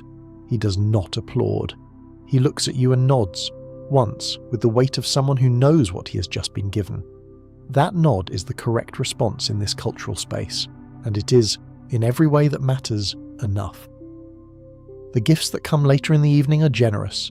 You accept them with the appropriate expression, the gratitude that is real but also performed within the codes of the culture, the acknowledgement that what you received is fitting without making too much of it. The gifts recognize the quality of the work justified the gifts. The economy of this exchange has been clear to both parties from before the poem was begun, and it resolves tonight exactly as it should. Tomorrow you will start the next poem. There is always a next poem. The world keeps producing occasions that require commemoration, lords who require praise, deeds that need the form of verse to make them permanent. The skald's work is not a series of discrete events, but a continuous practice, one poem following another through the years of a career, each one both complete in itself and part of the ongoing project of making a culture legible to itself. You are part of that project. You have been part of it for long enough that you cannot quite imagine not being part of it. The hall will be there tomorrow. The fire will be burning. The next occasion requiring a poem will arrive. You will compose it. That is what you do. That is what you are. And in a world that survives on its stories, the person who tells those stories correctly is not a luxury. He is a necessity, and he knows it. The longhouse, which is where we began, and where so many threads of this evening converge, was not simply a building in the way that modern people think of buildings, as containers for activities that could theoretically happen elsewhere. In the Norse world of this period, the longhouse was the social world. It was not a place where life happened. It was the form that life took. The family, the animals, the stored food, the textile work, the fires, the sleeping arrangements, the storytelling, the conflict resolution, the child rearing, the illness, the death, the births, the prayers to whatever gods or forces were being addressed that season, all of it happened in the building or in its immediate vicinity. There was no outside to the social world that was not immediately adjacent to the longhouse's walls. The building. If you like the video so far, please leave us a like and a sub. A sub to the channel helps us make more videos for you to watch and keep the channel alive. The building was the container of everything that mattered, and everything that mattered depended on the building continuing to function. This is a very different relationship to domestic space than modern Western experience provides, and it produces a very different relationship to the people who share that space. In a world where you live in a large house with separate rooms and separate functions and the ability to close a door and be alone with your thoughts, the other people in your household are present in a limited and chosen way. You can avoid them when you choose. You can maintain the illusion, at least, that you have a private self that is distinct from your social self. In the longhouse, you do not have this option.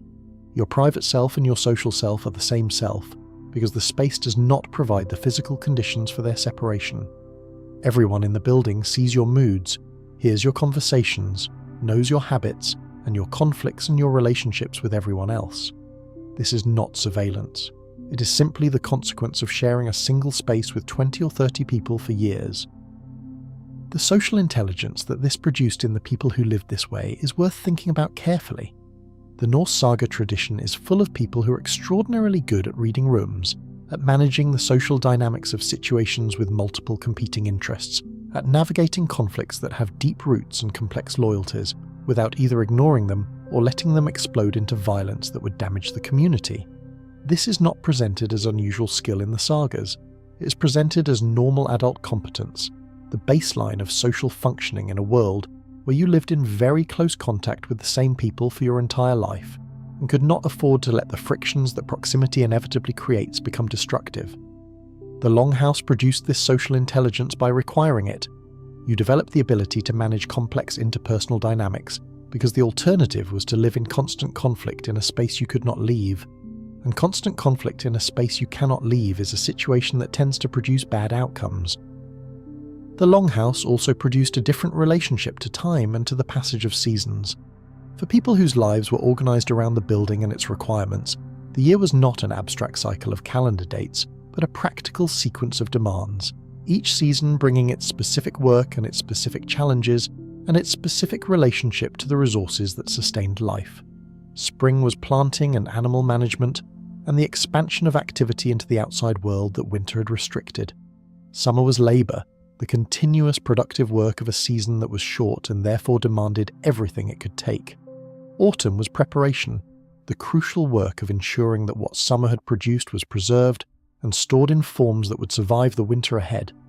And winter was endurance, the long management of reduced resources and reduced mobility and increased proximity, the season whose only job was to be survived.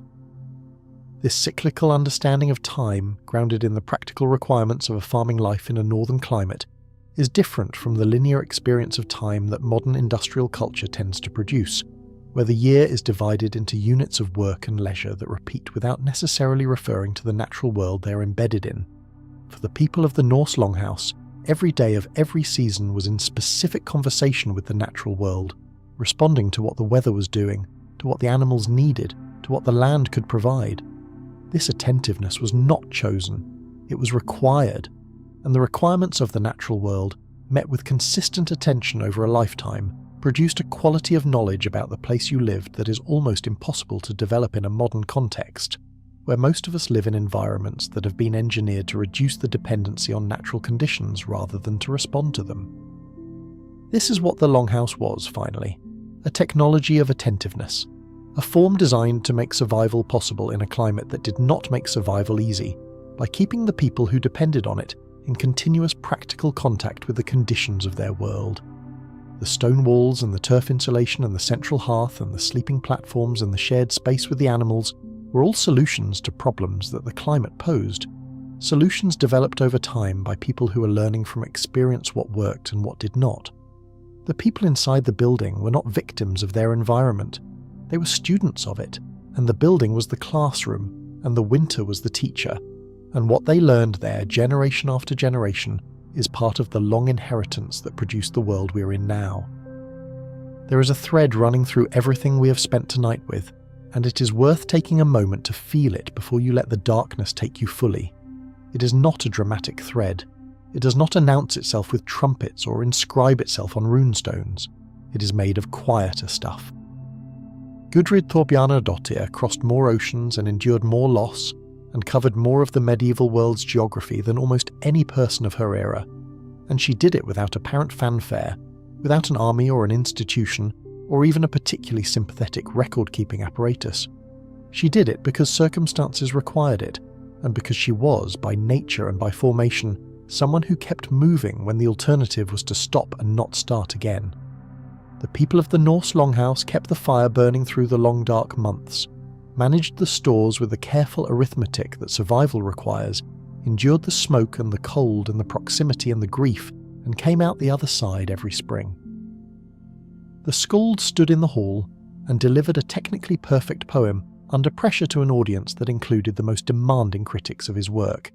And he did it because the work mattered, because the poem was the mechanism by which the moment became permanent, and because the culture he served had decided that permanence was worth the difficulty of producing it.